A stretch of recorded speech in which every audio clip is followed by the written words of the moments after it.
are about to enter the Red and Rev Sports Show experience. Get ready for some real sports talk from some real sports fans who were real sports athletes who have sports knowledge.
What's up? What's up, everybody?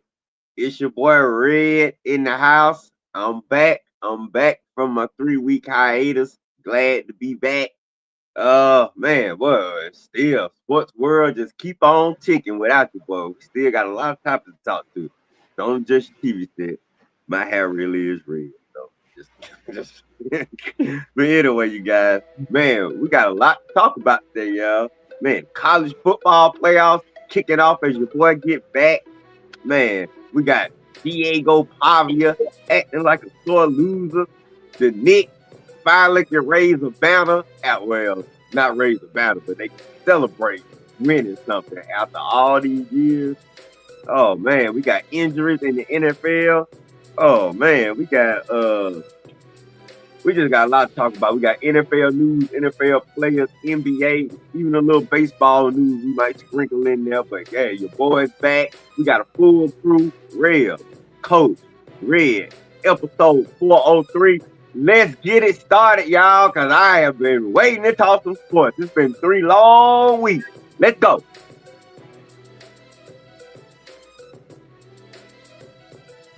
What's going on, everybody? This is the Sports Rep, as we are here with the Red and Rev Sports Show featuring Coach Patrick Thomas. Coach and Red are coming to you live from the ATL Shouted. Ready to give you real sports talk because we are real sports fans who were once real sports athletes who have what, gentlemen? Real sports knowledge.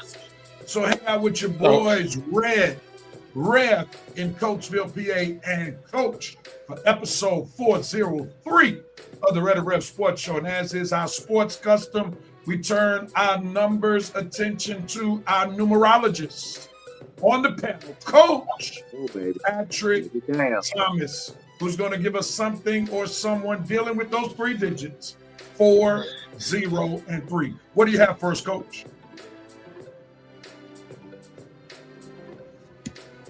Good morning, everybody. Good morning. Welcome to this beautiful Saturday, 5 days before Christmas. The number 403, you don't have any football players wearing it, so I had to dig into the world of not college basketball, but regular basketball. And 403 comes from a guy that I know you all know, everybody knows it, because he has been anointed the greatest shooter of all time. And it's going to one Mr. Steph Curry because his actual right now 3-point percentage is 40.3.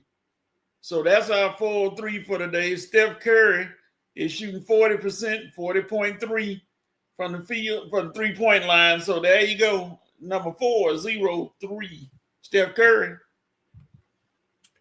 403. Red, you are nodding your heads in agreement. So what you got to say about Coach's 403? That was good. Usually he try to take like half of the 4, maybe 40, or then the other half 3. Nah, he just decided to use the entire number and use that as a reference. No, I'm not gonna chop it in half. I'm not gonna say, well, this guy won 4, or you know what I'm saying, he won number 4 and did something regarding 3, or he did something regarding 3 and won number 4. No, he just said no. Take the whole 403 and find something represent that.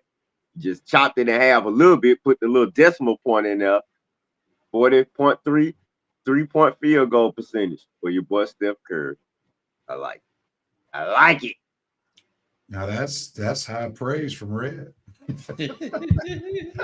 Coach, he sometimes gives you a hard time, but I mean, he gave you detailed analysis on what he liked about your 403. So, Coach, you were in the lab this week.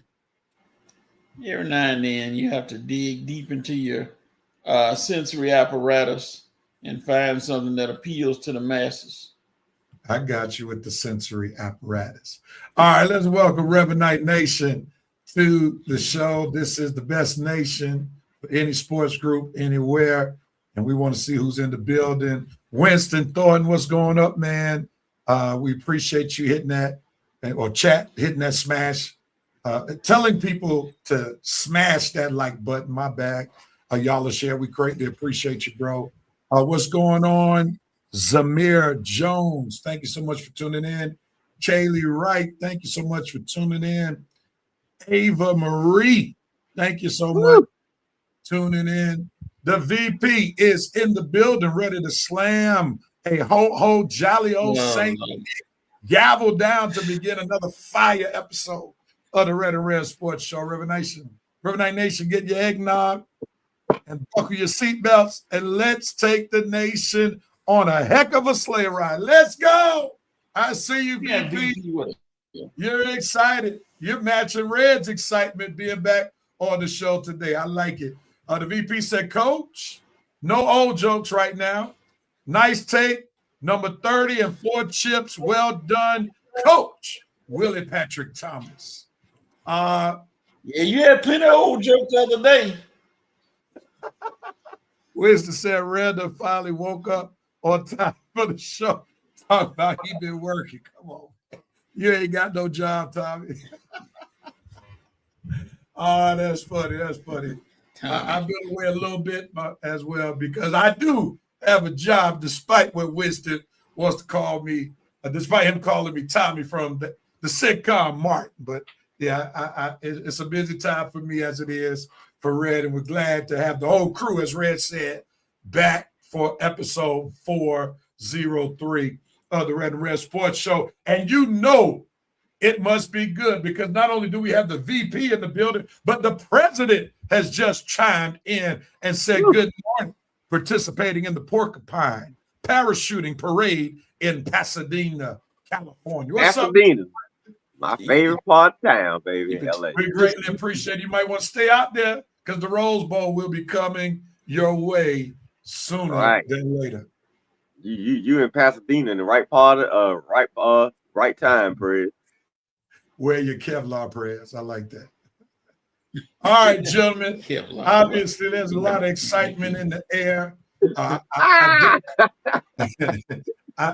dare not say that people might have had some extra spice in their eggnog this morning. That may be the reason for the excitement. Or they just might be excited because all of us are in the Red and Red Sports Show building. I'm going to go with the latter for right now. With that being said, let's go into how we start the show. You know how we do it. We start off with our dope, nope, and cope moments for this sports week. Dope, what was our best moment? Nope, what we're shaking our heads at?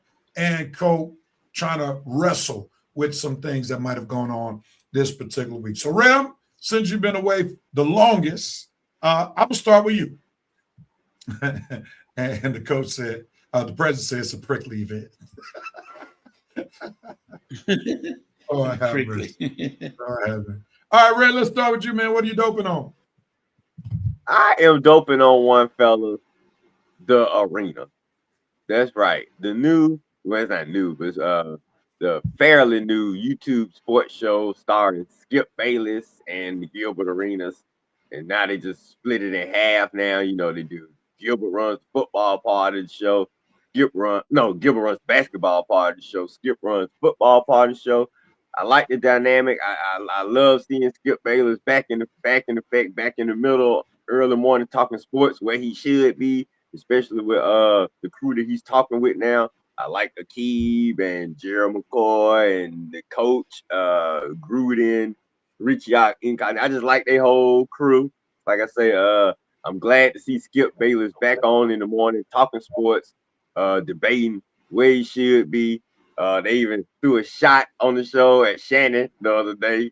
They were talking about Shannon. You had Jerry McCoy saying, yeah, Shannon, take off your glasses, or some little references he was making. So obviously those boys have Skip back on the show. And like I say, Red is just glad to see Skip Bayless back talking sports in the morning where he should be without backstabbing haters like Shannon Sharp he got a team up with. So anyway, glad to have you back, Skip.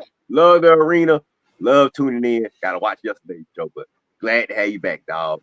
Dope, the arena on YouTube. Oh, yeah. Coach, what are you doping on, sir? Let's see. Well, I'm doping on one Olivia Miles, who seemed to have fit right in with her TCU girls, who is averaging a double-double right now and is picking up the pace.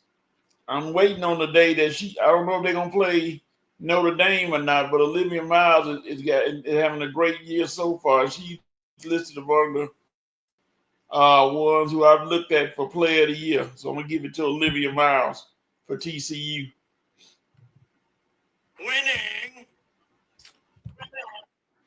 Let me dope on, and this might be a bad dope, knowing that I'm a Georgia Bulldog fan. I got a dope on the Alabama Crimson Tide for coming back last night from a 17-point deficit.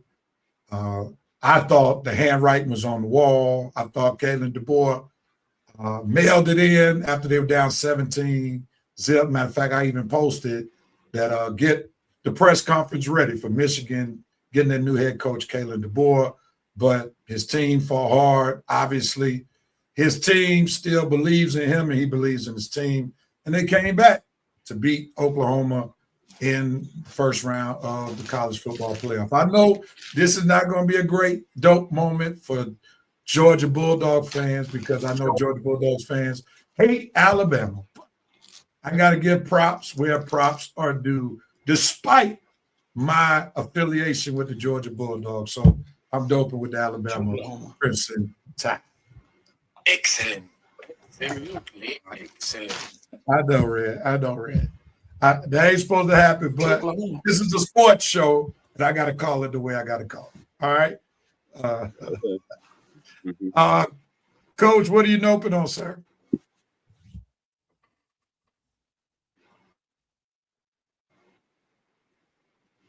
I'm gonna be in the car with you now. I'm noping on Oklahoma, or like the president called them, Choklahoma. How they just gave away that game. You jump out 17-0. Excuse me, and even with too much air in it. Pardon fumbles the ball. Quarterback throws the interception. And everything just goes haywire. So Choklahoma, yeah, that pick six. So Choklahoma, you lost that game, so you get the note moment for the day. Sorry.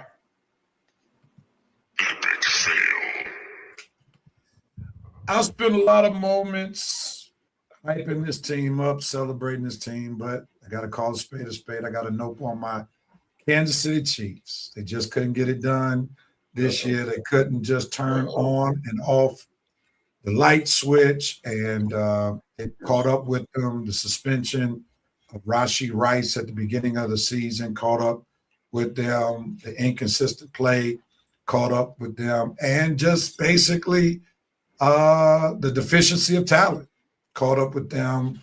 And we see in a very big way that so much weight being put on Patrick Mahomes backfired on him.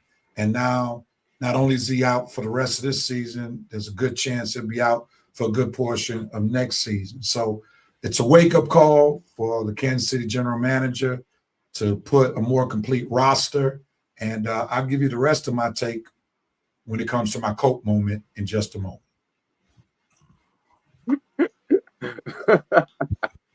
Goodbye to your notes and cover. So we just get the first half of it. This is the first half. The first half. Red, what are you noping on, sir? I'm noping on. I'm gonna keep it with last night, just different area of sports. I am noping on one Jake Paul for that travesty and ridiculous Netflix moment he gave us last night. I don't know, was that a boxing match or just Jake Paul and Anthony, whatever his name is, going in for a payday? Because number one, Jake Paul, as much as Mike Tyson didn't belong in the ring with you, you definitely didn't belong in the ring with my boy Anthony, man. I mean, that was one of the worst fighting performances, one of the worst fights I ever seen. Well, it ain't one of the worst. I mean, I don't see fights with both of the guys hugging each other all fight long. But you, Jake, obviously you didn't come to fight because you trying to hug all night long. Anthony wasn't. And when you finally start to fight, when you finally decided you wanted to fight, it was too late. Anthony had cleaned your clock. All you were doing was just trying to save face. But the fight was over. You suck. You can't fight. You don't belong in the boxing ring. And Anthony Charles, I think, pretty much exposed you to the whole world. Please, Netflix, don't get this guy no more specials, no more fights. Okay, I don't want to see this travesty again of the boxing world. I mean, even the announcers was laughing at how pathetic your performance was last night. So, Jake Paul, don't do that no more. Okay, Netflix, don't pay him no more. And please, the world, don't watch this no more. Okay, thank you.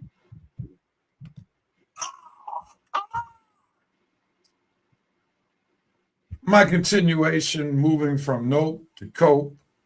I'm coping with the fact that Travis Kelce is debating if he'll play another season. There's no debate. As we say in scripture, Travis Kelce, you have fought, the good football fight. You have officially finished your football race. Now laying for you is a football crown stating the Hall of Fame. And that's what you need to be preparing for right now. Because if you come back, the Chiefs are going to be in the same offensive trouble that they're in now, because the team was built around having a talented 5-star tight end, dynamic tight end, where they could get away with having dynamic receivers. And since you're no longer the player that you once were, as you were an asset at one point in time for the Chiefs, now you're a liability. So do Chiefs Nation a favor. Please retire. Enjoy Taylor Swift. Enjoy doing the podcast with your brother who has shown you the template on how to do it. Just retire, please, so that the Chiefs can start the next chapter while Patrick Mahomes still is in his prime. Please and thank you.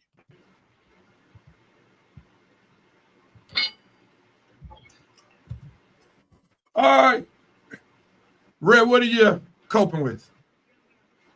What am I coping with? Well, not me, but CP3 needs to cope with that. Dude, you just not alike. You just not liked like you think you are. You just not a like player, man.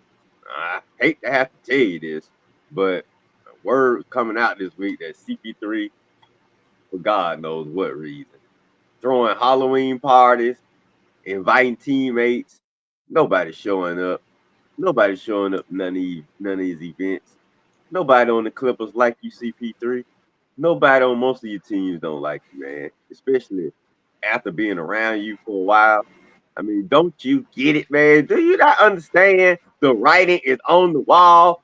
Nobody likes you, CP3. Nobody likes your leadership style. Nobody likes your personality. Nobody likes you, period. What the world are you throwing parties for Clippers players, and nobody in the locker room is even talking to you? What are you throwing parties for? Do you just not get it? Rev, it's like one of these guys we went to high school with that think they super popular. Think they go around school thinking they the most popular person around, and at the end of the day, nobody likes them. CP3, get it through your thick skull. Nobody likes you, man. You're a great player. You're a great point guard. But at the end of the day, your leadership skills never led to any type of championship, okay? So please stop trying to fit in. Stop trying to ingratiate yourself to your new teammates, and most of them don't play with you anyway. They didn't like you then, they don't like you now, okay? You got Tyronn Lue not speaking to you. You got Jeff Gundy, Van Gundy calling you out. Get it through your thick head, CP3. It's not gonna happen. Just go ahead and retire. I think the Clippers disrespected you myself. That was a bad way to I don't know why they brought you back in the first place, but to send you away like that was wrong. But dude, it happened. You got to move on. You've had a great career. Prepare yourself to go into the Hall of Fame in the next few years and just move on with life, man. Stop trying to fit in with NBA players that don't like you. If it's a TV job on ESPN or some other network waiting, go ahead and do that. But time to move on, CP3. Oh, mercy.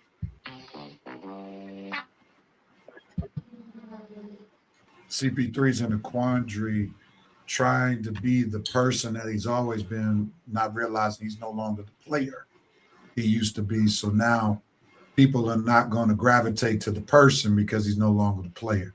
And I think that's what he's wrestling with. And it's a hard thing to have to come to grips with the fact that the people don't respect you as you thought they should respect you.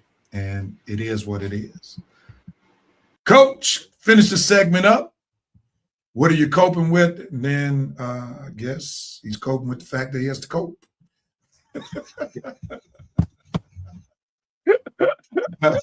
All right, we're going to go to Revenite Nation. And hopefully, Coach will join us in just a second. Revenite Nation is on and popping as they have expressed some dope, nope, and cope moments. Winston said he's doping with the Knicks' first champs. All right. They're not the champs of the NBA, but they are the tournament cup champs. So we will give them some props. It's interesting dialogue if they were going to put a banner or not up in Madison Square Garden. Right now, they're leaning towards not putting up a banner. The president said, dope on Anthony Joshua told Jake Paul it's still Halloween, gave him a couple of jawbreakers. The old school candy for those folk who don't know the reference. I like it. Winston's noping on Jake Paul, think he can actually stand in front of a former heavyweight champion near his prime, twice broken jaw, double chin, like Precious now. Not the Precious reference. Oh, man. Wow. That was, oh my God, he went back to Precious. Yeah, he went to Precious. Big girl Precious. Little. Yeah, I remember. The VP's doping on L. Duncan, moving on to Netflix after being a nice staple for women's basketball and on Sports Center. The mothership, ESPN. Good luck to you, ma'am. You will do well. And that's one of Georgia's own. L. Duncan. All right, let's move on. Alabama deserves no love, Rev. And that got to be coming from Dante Armstrong, the Auburn lover. That definitely has to be coming from him. I got you. The president's doping on my co-worker's daughter plays for the #1 ranked women's team, Kentucky, in volleyball, plays for the chip on tomorrow. That's dope. Big ups, big ups, big ups, big ups. As the VP would say, Coach, that hamster must be struggling today, bro. Sleep. It got to be sleep. You come in, hit it out. The VP's noping on the internet trying to compare and contrast the Brian Smith affair at Ohio University with the moron Sharon. I'm going to hurt myself with a butter knife more. Those two situations were not the same. Move on. Shame on both, though, for sure. Oh, butter knife. Winston says he's coping with his Ducks, Oregon Ducks, going to have to send my fellow Virginians, James Madison University, home tonight with custom Nike leather in their behinds after our game. All right, we know who you believe is going to win that game. Upset special.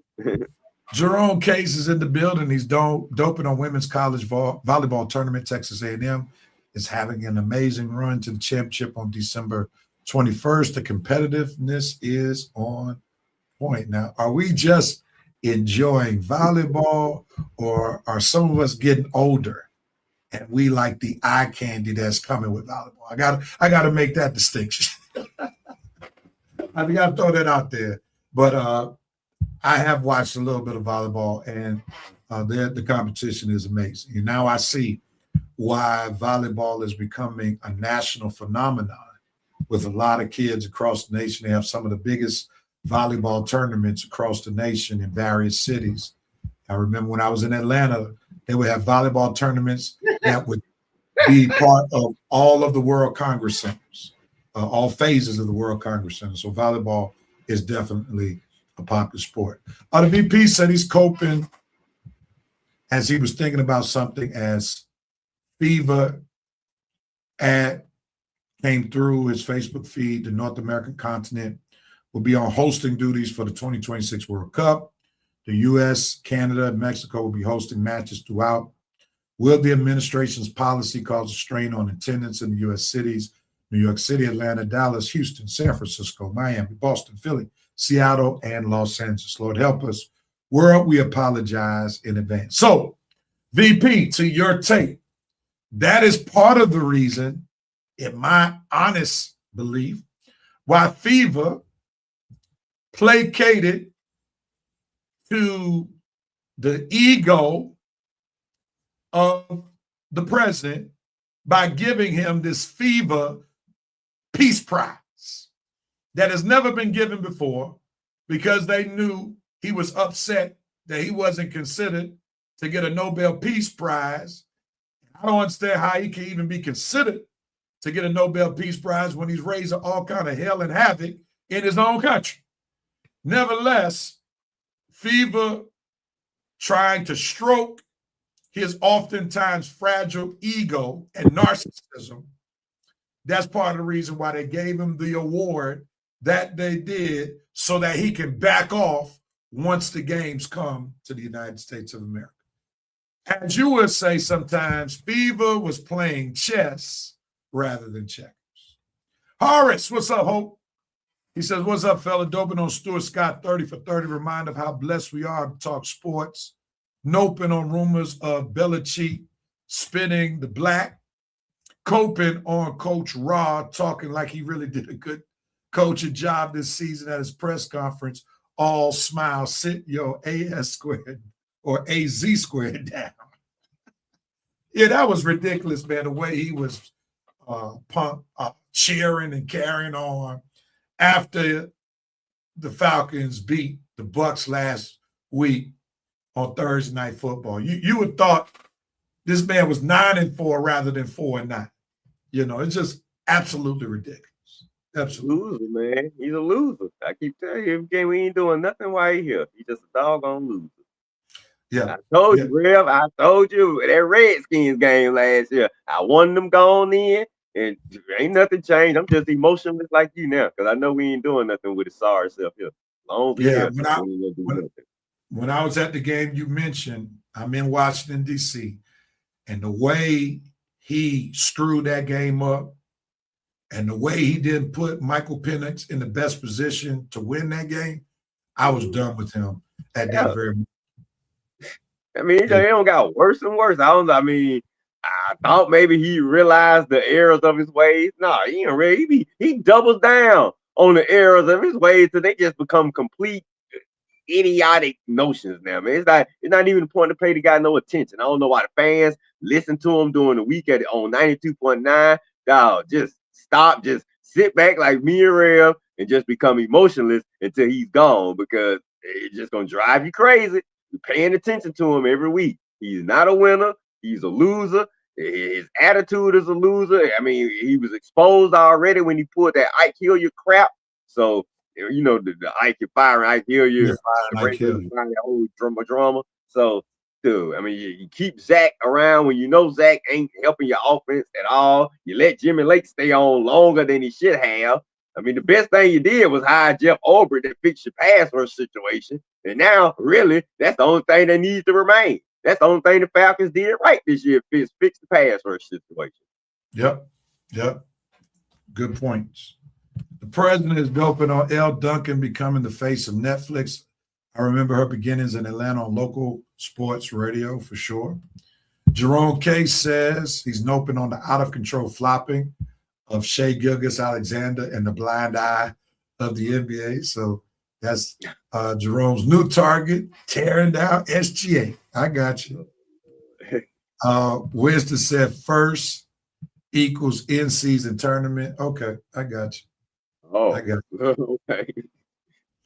The VP said Jerome, the NBA will remain blind. That's the new norm. Either watch and accept it or tune in to the Mountain Women Bikini Championship of West Virginia. Dante said, what did he say? If I can put it up. Dante said, I can't read it. Come on. You are accurate, Rev, and red favorite Auburn fan. I got you. The president's coping. He said, my late grandmother has always said, never lay your head where you poop at. My. That's for sure. Dear college football coaches, you are in high-profile jobs, making millions of dollars, and the best y'all can do is college youngsters. Yeah, that's true. Even Craig Mack could pull down women with his lips. Oh, man, not the Craig Mack reference. It ain't your personality. Someone please tell Belichick to feed his companion a sandwich. That's going to be interesting to see how that ends. But I guess she's going to say, I'm going to stay in my lane and make sure he has me on his wheel when it's all said and done. As long as he don't marry her, he good. Yeah. Well, she's going to make sure she gets something out of it. The VP said double coat. The committee reportedly spiked the OU Gatorade with some Molly. Bama well done, signed Condoleezza Rice. Jerome K. Scopin said the transfer portal is chewing up the college football landscape. Time will tell. Yeah, they got to make some major changes. The VP said, I'm one of those old coots, Reverend Doctor. Collegiate volleyball is the Wula. Okay, I kind of figured it just wasn't about play. But I can tell legs, thighs, and pretty looks are drawing some ratings with volleyball. I got you.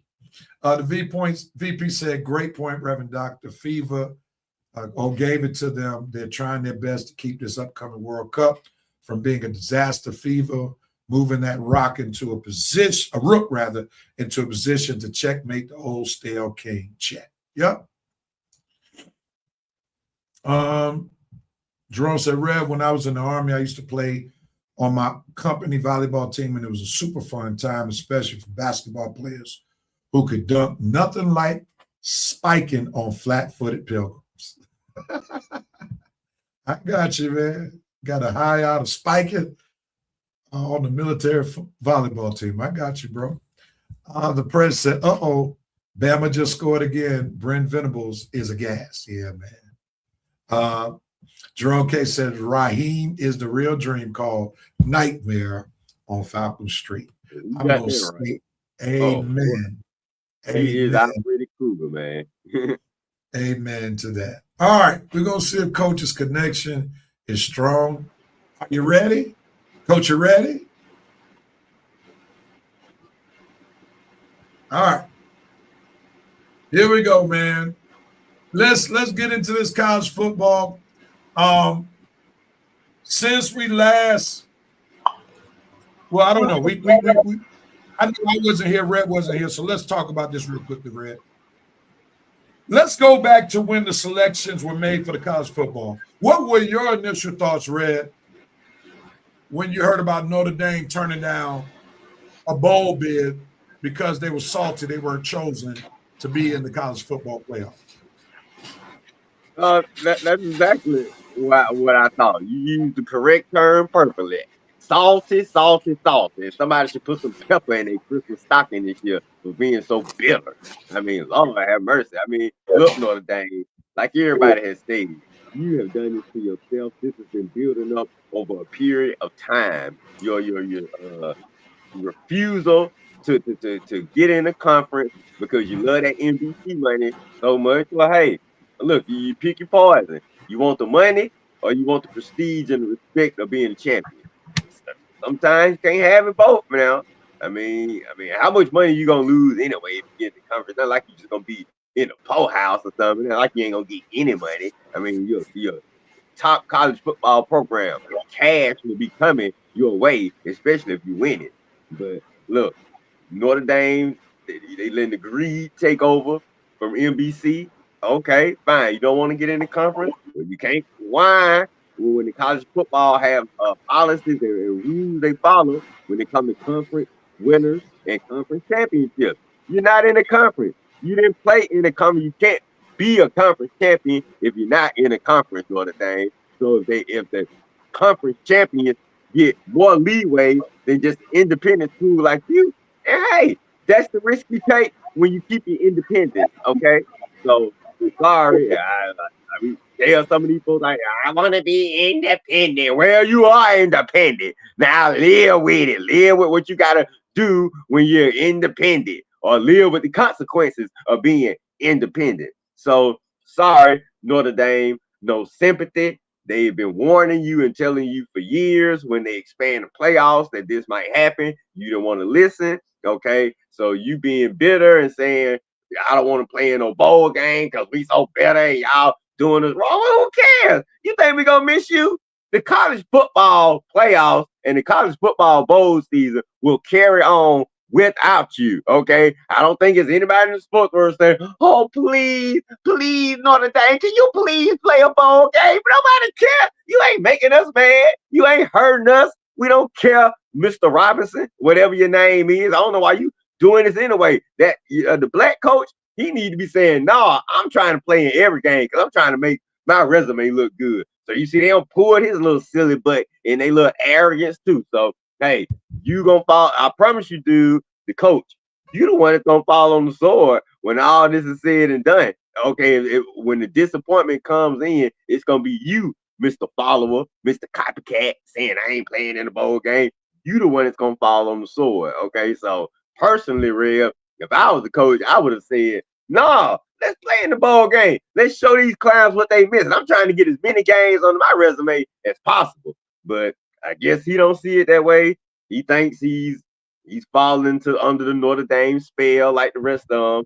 Like I say, I hope you keep that same energy when they fire you. But anyway, right now, I don't agree with it. I think Notre Dame is being very bitter, acting very lame, and acting very idiotic because folks warned them about this ahead of time, and they still decided to remain independent and not join the conference.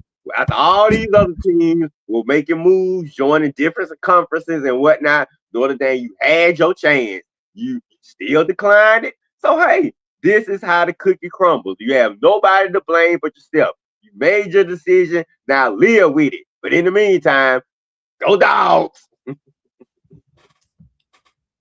I got you.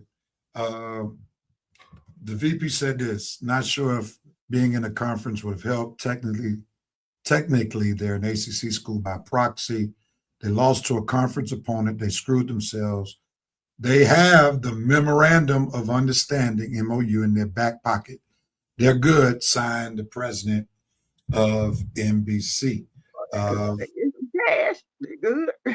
VP said, touchdown, Jesus just entered the chat. Forgive them, Father, for the committee knows not what they're doing. Red's words. Thank you, VP. Jerome Exactly said, Red, Notre Dame did play in the 2020 ACC Conference Championship.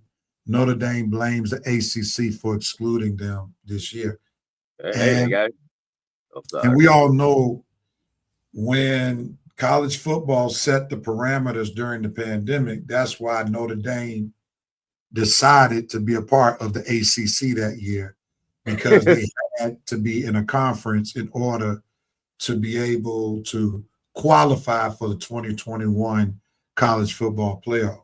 But I think it's now time to say, Notre Dame, you're not the highest commodity like you used to be in college football. Before ESPN became this sports conglomerate, before Fox Sports started showing college football across the nation and college football was more regionalized. Yeah, Notre Dame, you were that program. You were like the Atlanta Braves before ESPN. They were shown nationally. All right, so we get it. But those days are over.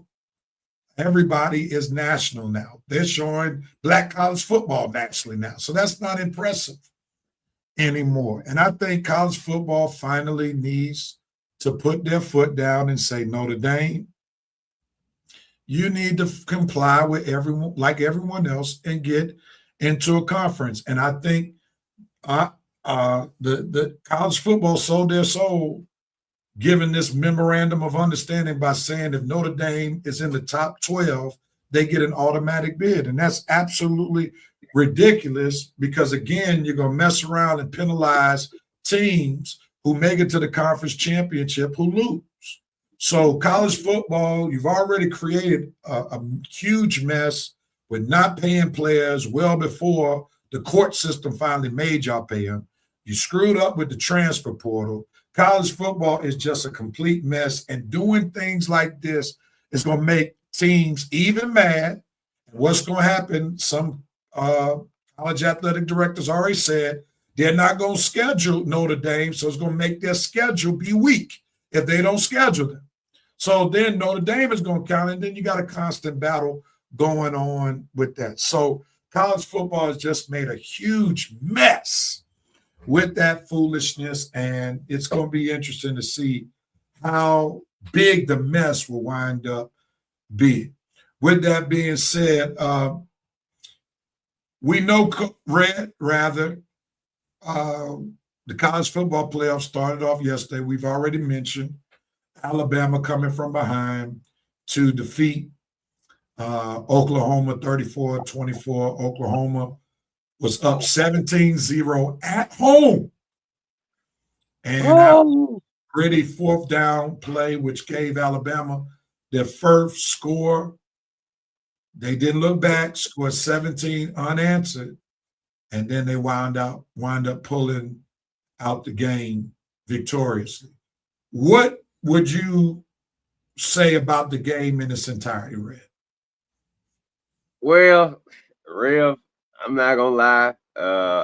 When I peeked at the game, I'm at work last night, and but it was a slow night, Friday night, so I knew I was gonna have a chance to look at the game, peek at the game, and it was a big night. Yet the sorry old Hawk coming on first, and they just, oh God, they just put a bad taste in your mouth already. So then once I realized the Hawks didn't come to play tonight, I cut them sorry jokers off, and let me see what the college football playoff talking about. And I saw 17-0 Oklahoma over Alabama, but it was still early. It was like second quarter. But I still was thinking like, oh man, I guess they didn't. Did they really make a mistake letting Alabama in? Because you knew that was gonna be the talk had Oklahoma finished the game out. They were gonna be like, Alabama shouldn't have made it. They should have put somebody else in there. And then I saw your post about the boy going to Michigan, what gave me a chuckle. I was like, oh boy, the boy probably finna leave and go to Michigan, which probably would have happened had he went in and lost. That probably would have been the main talk. But like you say, Rev, it's Alabama, and let them get one score turn into 2 scores and 3 scores, and next thing you know, you look back and you be like, where did the game go?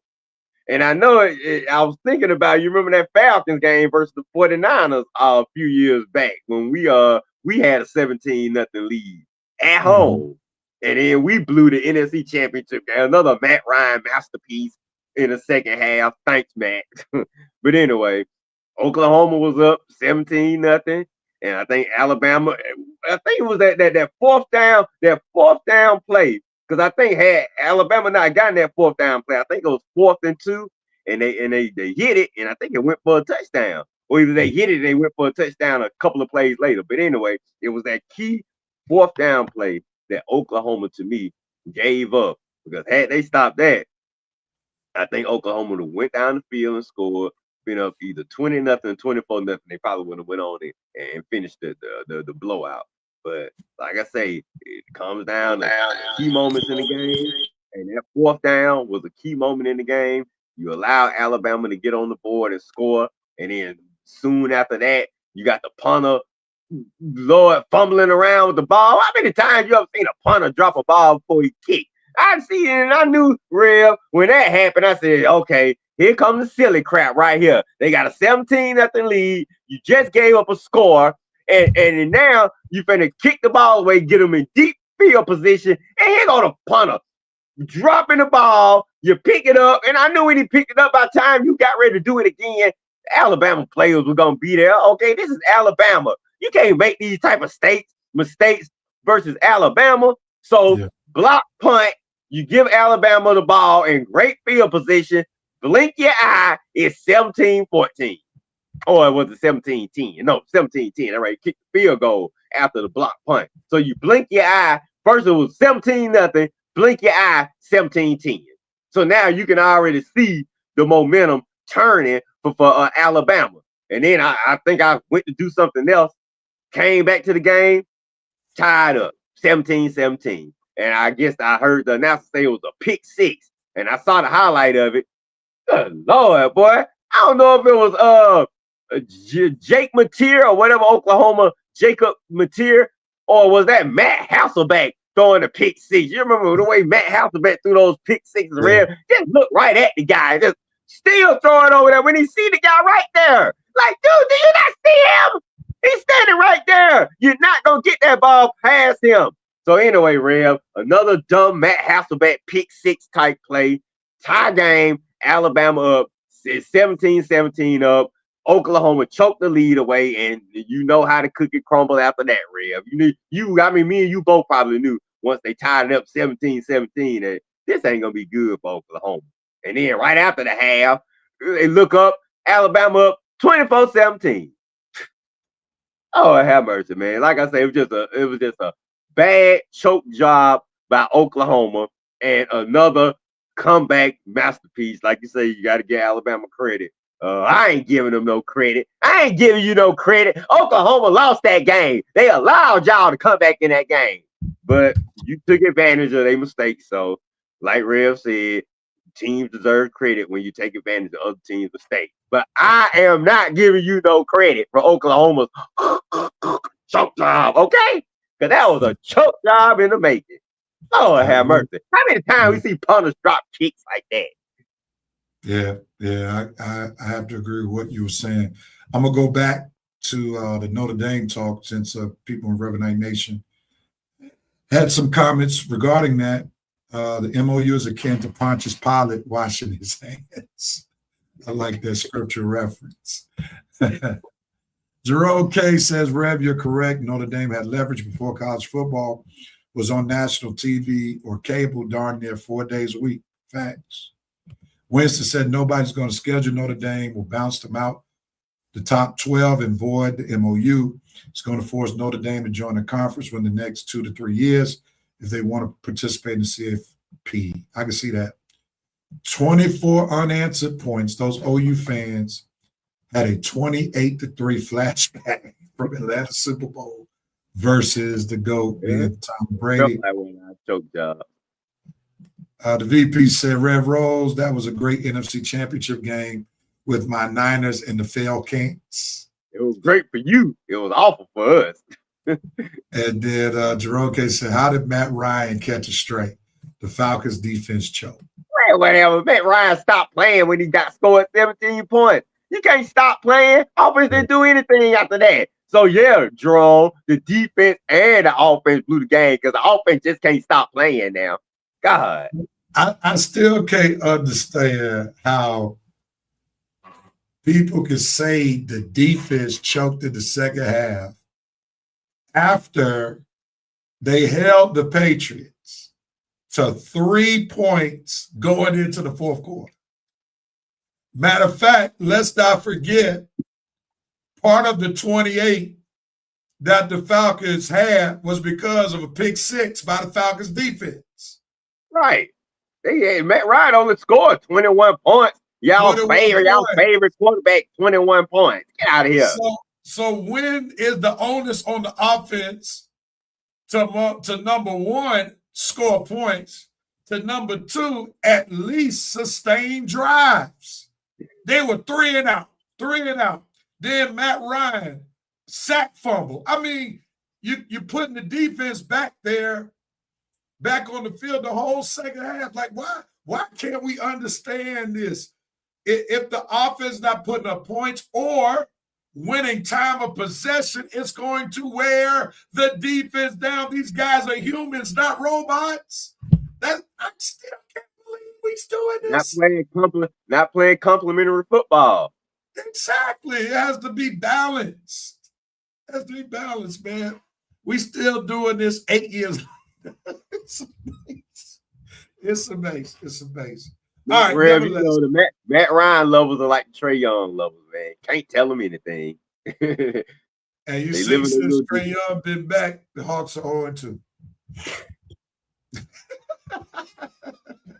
Like I said, can't tell them anything. You have to sit back and let them figure it out for themselves. Well, obviously, we figured it out. Facts. All right, let's see. We got some comments. Yeah, Winston, just like what Red said, lack of complementary football. Oh, man, I can see all these. Going back to Oklahoma and Alabama, the punter and kicker had to leave Norman last night.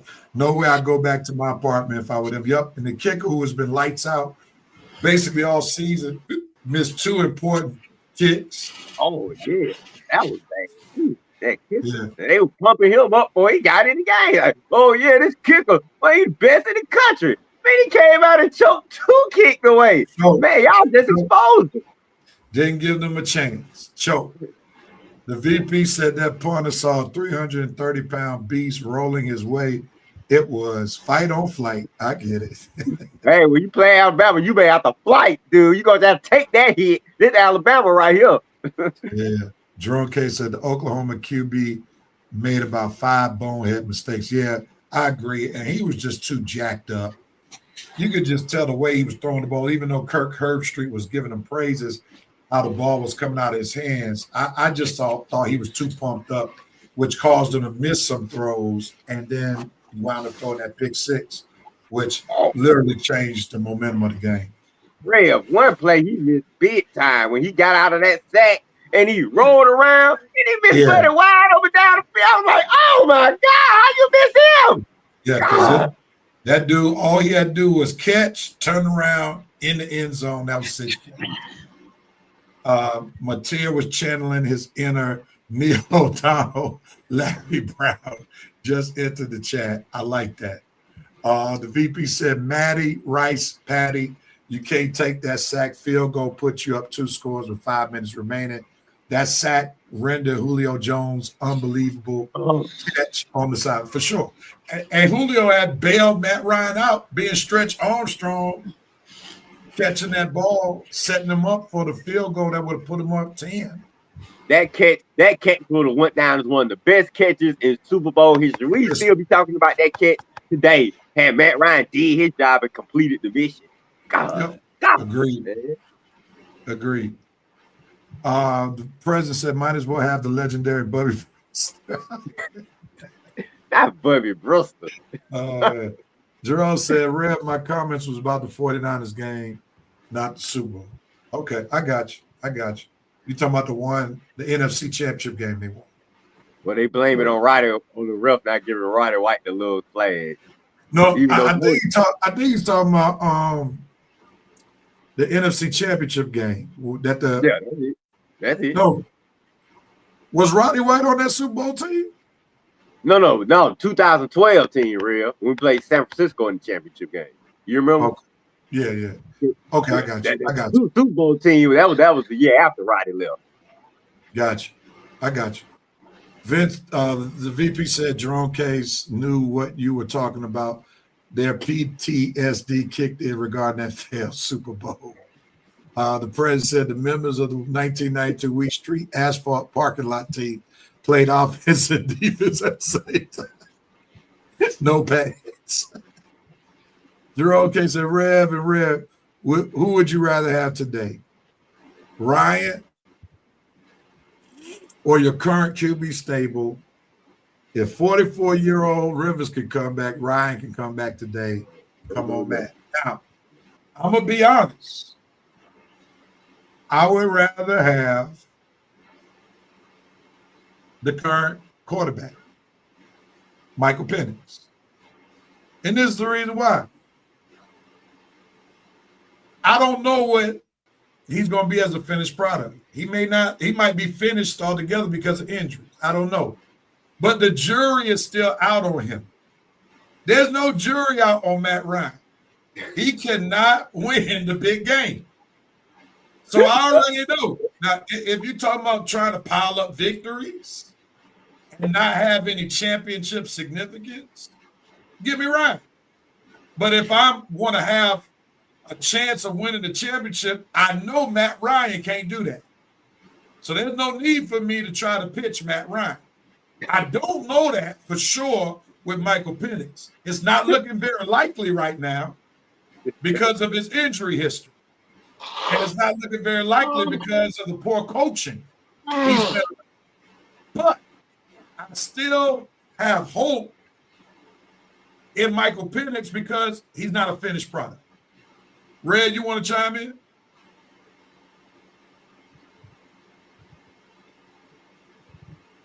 Hold on. Yeah, I'm with you, Red. Yeah, I'm with you, Red. That was a good take.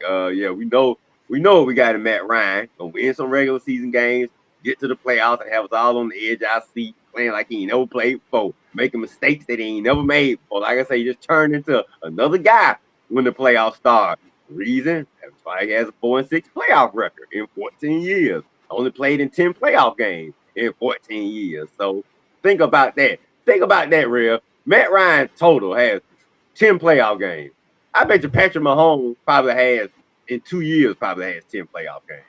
Or Jalen Hurts, or some of these other quarterbacks who was in the playoffs perennially and going deep. 4 and 6, 10 years? No, Jerome. And like Rev said, we don't know what we got in Pierre. He's injury prone right now, but we don't know how he'll perform when the bright lights of the playoffs shine.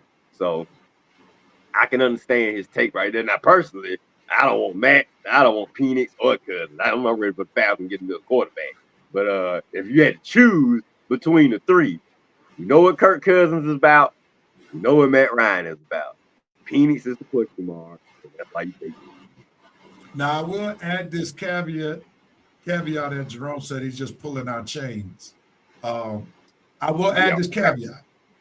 If you told me that Matt Ryan's head coach would be Kyle Shanahan, sign me up for Matt Ryan. Oh, yeah. Sign me up for Matt Ryan. If Kyle Shanahan is the head coach, sign me up. Sign me up. Yeah. And it'd be Matt Ryan any day, every day.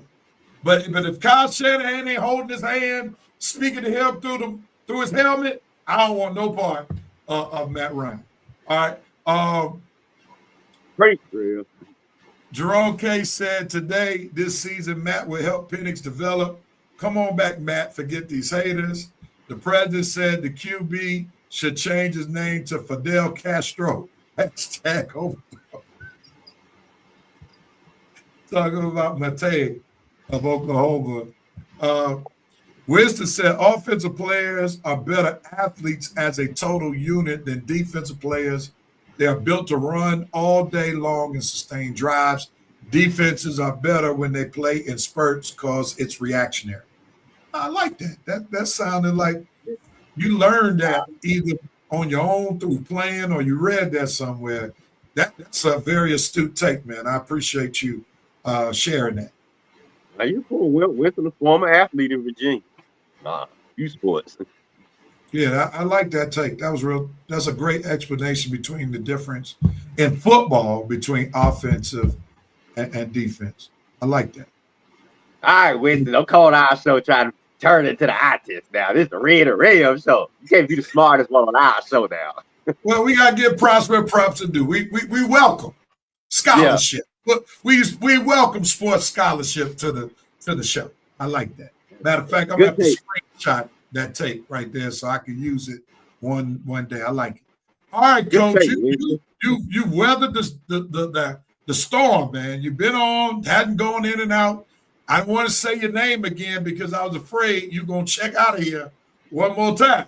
So now that you're back, let's get into these football picks because there will be a college football playoff game at 12 o'clock on today. We got 3 games. College football playoff. Let's get in. That could have been a note for somebody right there. 12 o'clock, the best game coming on at 12 o'clock. Yeah. All right, man. Let's make James Madison ready to show up for Oregon. All right, we got 3 games. Rev Nation, feel free to join us. The president said the Rev and Red Eye show. VP said that's what makes a great show. Opinions are welcome, great takes accepted. Coach, still a Steelers fan, Lakers at time. All right, baby. Got to get rid of OKC. All right, we're going to start in reverse order, even though Texas A&M Miami is the best game. Let's do it this way. Who you got? James Madison going out to Oregon to play the Oregon Ducks. We know who Winston has. But Rick, are you with Winston with the Oregon pick? What you got? I don't want to be. I take any moment to hate on Winston's team. Way you be hate on our team.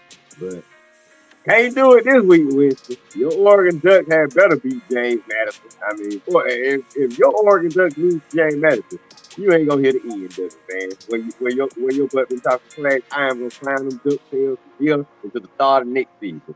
But I doubt I'll be able to do that. I think Oregon will handle James Madison pretty easily. You see, this is what happened Notre Dame when you don't join conference. You got teams like James Madison sneaking in the playoffs, in the back door. So it's great that you made the playoffs, James Madison. I'm happy for. I'm sure all you Virginians in the small school are happy, but you're gonna be one and done. So enjoy your moment. You might not get it again no time soon, but they're gonna be making changes to the college football playoffs to make sure y'all don't get in again. But anyway, enjoy your moment tonight. Go Oregon. Well, not go Oregon, but Oregon wins. Coach, Oregon, can we get some commentary? Why? they got a quarterback What's special about this quarterback? named Dante Moore. He wins games. What is it about him that causes him to win games? He has a great offensive set. 2 good wideouts. And why can't James Madison contain him? Because they James Madison. And what is it about James Madison being James Madison that doesn't allow that won't stop Oregon from being Oregon? Okay, I do like Kurt Signetti for Indiana. Google it. Google me. Yeah, he said Google me. I got you. No, they ain't got enough. Not enough. All right. Let's go to the next game. And Reverend Night Nation, we're going to come to you after we pick all 3 games. Tulane versus the Lane Kiffinless Ole Miss Rebels. And Coach, we know that Ole Miss is one of your favorite teams. Yes. Yeah. Coach, who's winning this game? Tulane, or will your hate for Ole Miss guide your pick when it comes to this game? What you say, Coach? Only thing I can say is this. It won't be as big a 35-point blowout this time. Tulane going to be a little better prepared for Ole Miss. They're not going to win because Trinidad challenges that guy, and he's a baller. And Levy running back, and they tough on the running game, so Tulane gonna make it closer, but I think Ole Miss gonna win. Boo, but they gonna win. Ray, who you got, man?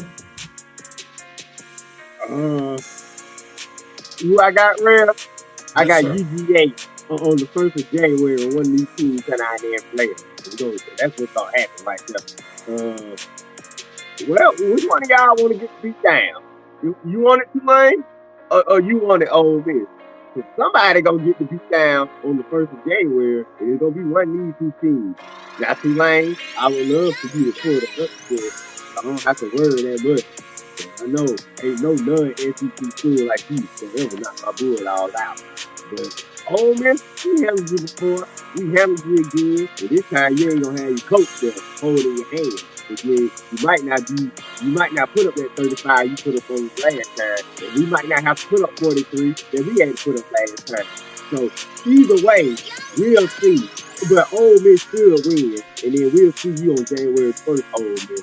But if Tulane, hey, y'all pull the upset, we'll wipe the floor with you too. So either way it goes. Let's go Bulldogs. Come on, because one of y'all gonna get this butt with us that we weren't able to give last year. But we're gonna definitely give it this year. We ain't playing. We trying to win this time. Let's go.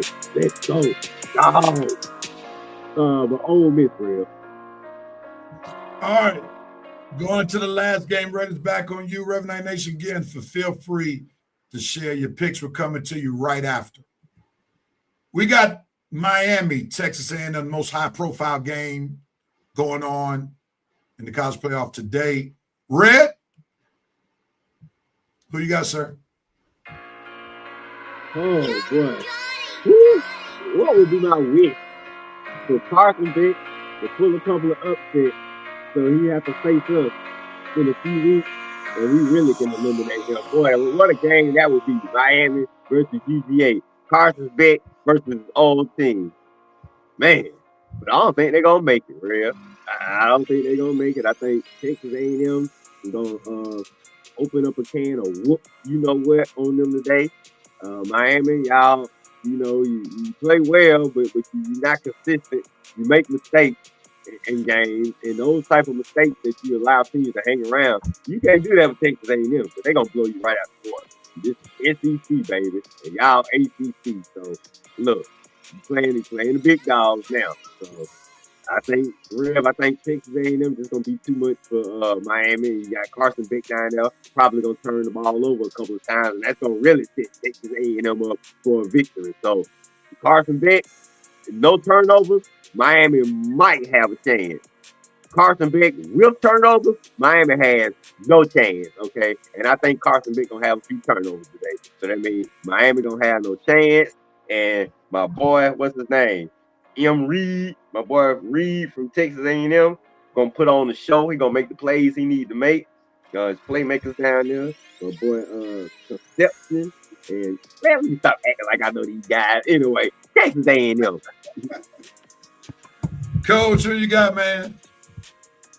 Who's quarterback for Miami? Carson Beck. That's your ball game. Pretty much right there. That noise in Texas A&M is going to be a determining factor. This is the loudest stadium, and these guys were up last night at 12 o'clock at the stadium getting ready. So you know they're going to be ready for this game. And Marcel Reed has a streak. I think he's had a touchdown and a running and a touchdown throwing in the last 5 games. And I don't see what's going to turn the tide. KC Concepcion is going to return a punt or a kick for a touchdown. And that's going to be the nail in the coffin for Miami. And I'll say it live on here. Somebody who always likes to talk about Miami football, I want to see his face next week if Miami don't win. We'll see if he's going to chime in next week. You like to chime in when they win. You didn't chime in when the Dolphins lost. Don't let me get started on that. Coach going after the prime All right, minister. Coach. Starting to trouble up, Coach. Now, when he come in, I hope he's going to be ready. I guess he's talking about Maurice Stewart. Yeah, he's talking about Maurice Stewart. All right, before we go into the Reverend Nations pick, I got to be respectful. Winston was talking about his good take that Rev was saying don't come on the show with. He said, think that's a good take. Scroll up and see what I said about Coach's connection. Let me see what he said real quickly. You gonna mess with Coach now. You ready for you now. I can see Coach now getting his comeback ready for you. Whatever you thought. All right, here it is. Here's his take. I bet if y'all start talking trash about the Steelers or USC, Coach's connection will go to SG Plus.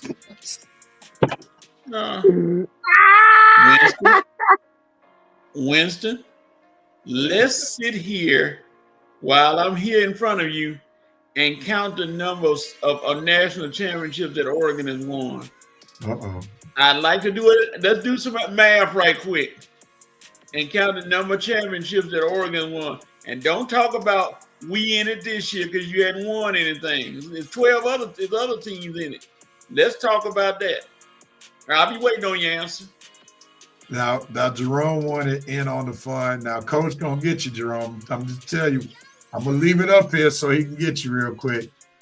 What you said was funny though. He said, if you say Coach's name 3 times in a row, his internet will go out.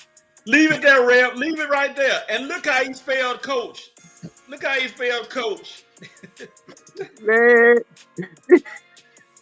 Look how he spelled Coach. Oh God. That's why I made the disclaimer, because I knew once I put it on the screen, you were gonna get him for putting that E apostrophe S or Coach. Coachy. Oh my God. Oh my God. One day, Jerome, you gonna participate in the spelling bee. All right, man. You have to be the only person that has a vowel in a dictionary. Coach. They about to get you. That internet getting weak again. So somebody messing with it. I smell a conspiracy going on. All right. Let's get to these picks. The VP said this. Oh, no. Winston said this before the VP. Red, you going to pick Oregon again if we play your dog? Hey, what you think? All right. The VP said, rather than choose a win in this game, let's choose who wins on the spread currently at 21.5. The Oregon Ducks are 21.5 favorite over James Madison. Wow. The president said Ducks. Winston said when it comes to Tulane and Ole Miss, there's going to be an upset. Alexis said Oregon over James Madison. The VP says Oregon, James Madison University about to get yacht race, not boat race, but yacht race. I got it. Armani Newsom, Lieutenant Sonar, what's going on, brother? Happy holidays to you, man. What's up, Coach's Corner? I'm running part of Coach's Corner now. The president said Ole Miss will be a hit. Armani said, I got Ole Miss. The VP said Tulane's green wave is full of algae. The Rebels will cowabunga all over Tulane. Alexis said Ole Miss over Tulane. Jerome K said Oregon over James Madison. He got Alexis said Texas A&M by 3 over Miami. Winston said Texas A&M bet going to bet. Okay, got it. Texas A&M bet going to bet. Y'all Dogs fans know what I'm talking about. We sure do. We sure do. You gonna know what we talking about when we play them Ducks.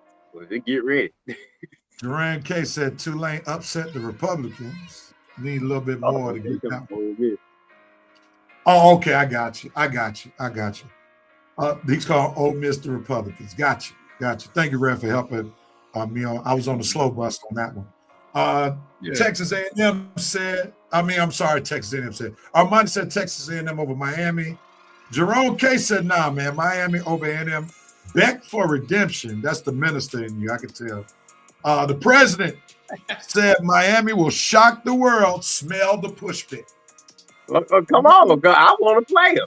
They're gonna shock the world today, but they ain't gonna shock them when they play UGA, and they on our side of the bracket. So keep on shocking the world, Miami. They would have to beat Ohio State. Play Georgia. You're right. That may not happen. You shock the world today. Yeah. The VP, said Beck will bet Aggies by 10. The VP said Winston coach is going to kick you with his good leg.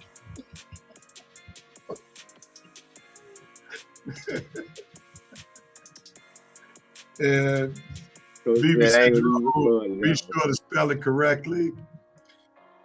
82 Monte Carlo 28 said, what's up, fellas? Do you think Clint Kubiak goes to the Giants? He need to come there. He need to come to us, Monte Carlo. Forget the Giants. Come on to us. Dude, where we going? How much tell them to go to the Giants for? Take them down here. Winston said, all right, let's sit here and count the number of seat cushions you can see us. My Ducks are playing today. Again, Winston, again. Your team has won 0 championships. You got them giggling, but they ain't won. I want you to tell me how many championships. When you tell me that, then I'll be done. Tell me the Oregon championships, and I'll leave you alone. Now, Coach, y'all just in the tournament. You ain't won nothing. Coach, in all fairness, what year was the last time USC won a championship? 2005. All right. Now, before the transfer portal, you do know most of the guys who currently play for USC probably weren't even born. Rev, that's fine. That's all good. But I'm just saying, I'm saying I get the championship argument. I hear what you're saying. I get it. But sometimes, if it ain't recent, there's sometimes the championship argument is not as strong. That's all I'm saying. That's all I'm saying. Okay. Kind of like Yeah, exactly. Yeah, exactly. It's like that's just like Coach. Just to be honest, hold on, Coach. Just like Red said, and you are on this. You kill Dallas Cowboy fans talking about championships that hadn't happened since 1990. The 1990s. Okay, I got all that, but I want you to ask Winston that same question. Well, they haven't won a championship. It's just like okay, I'll leave it alone.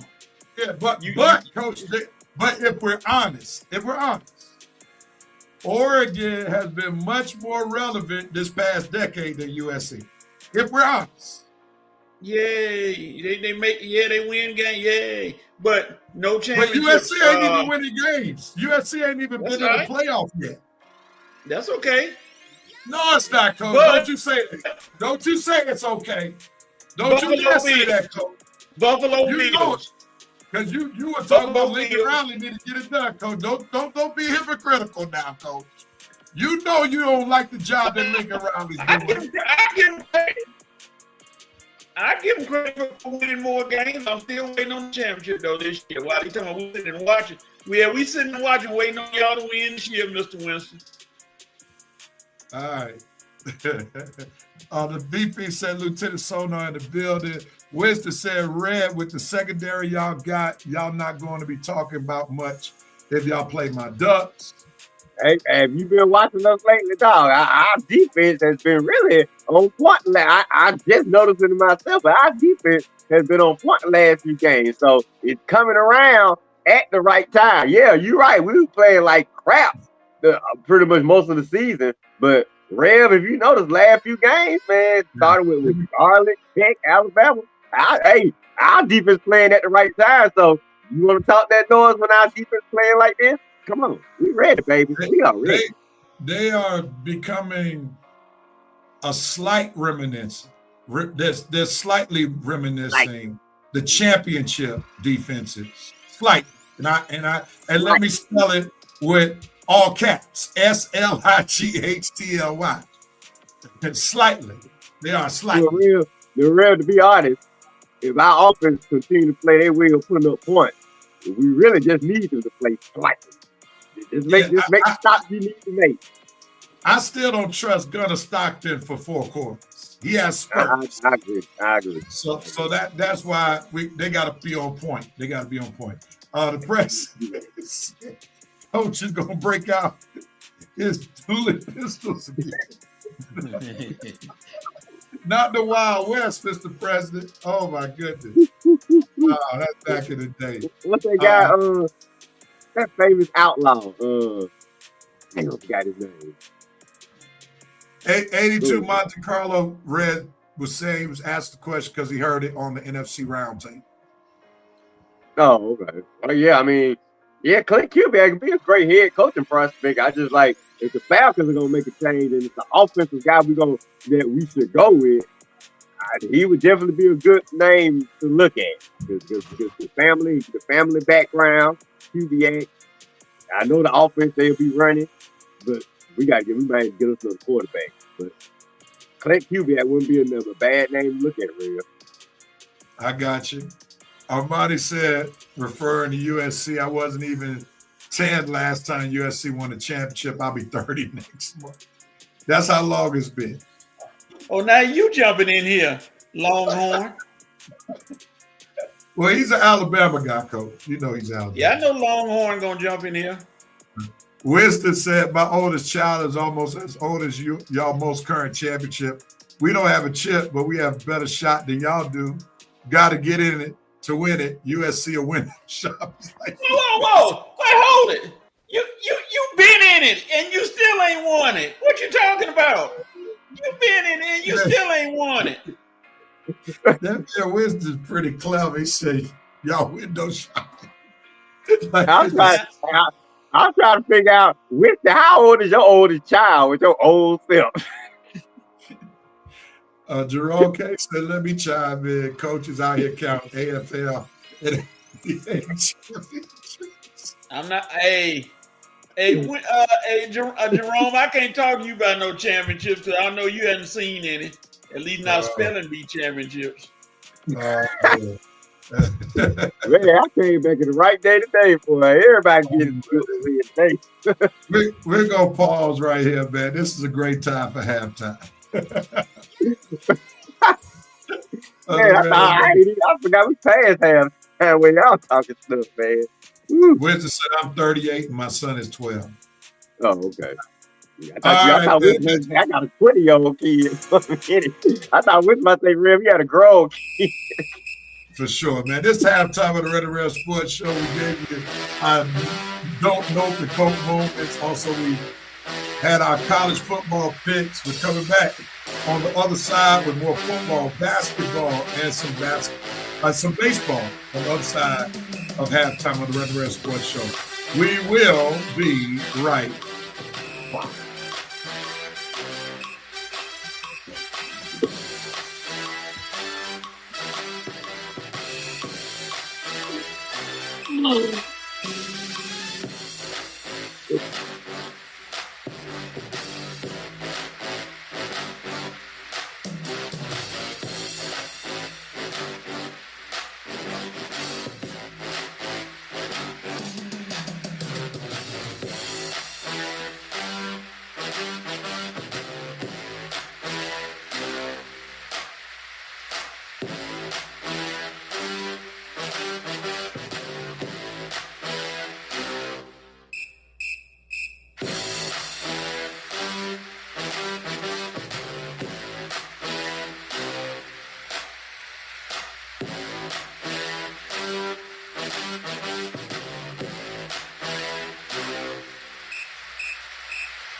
And we are back on the Red and Red Sports Show, coming to you with the second half of the show. We had a very humorous first side of the show, and we look forward to having some more of a good time for the second half. Let's see.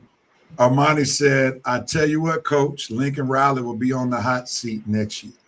Wasn't Kalen on the hot seat this year? Nick Saban ain't there anymore, Armani. Well, Coach, they did advance to the playoffs, though.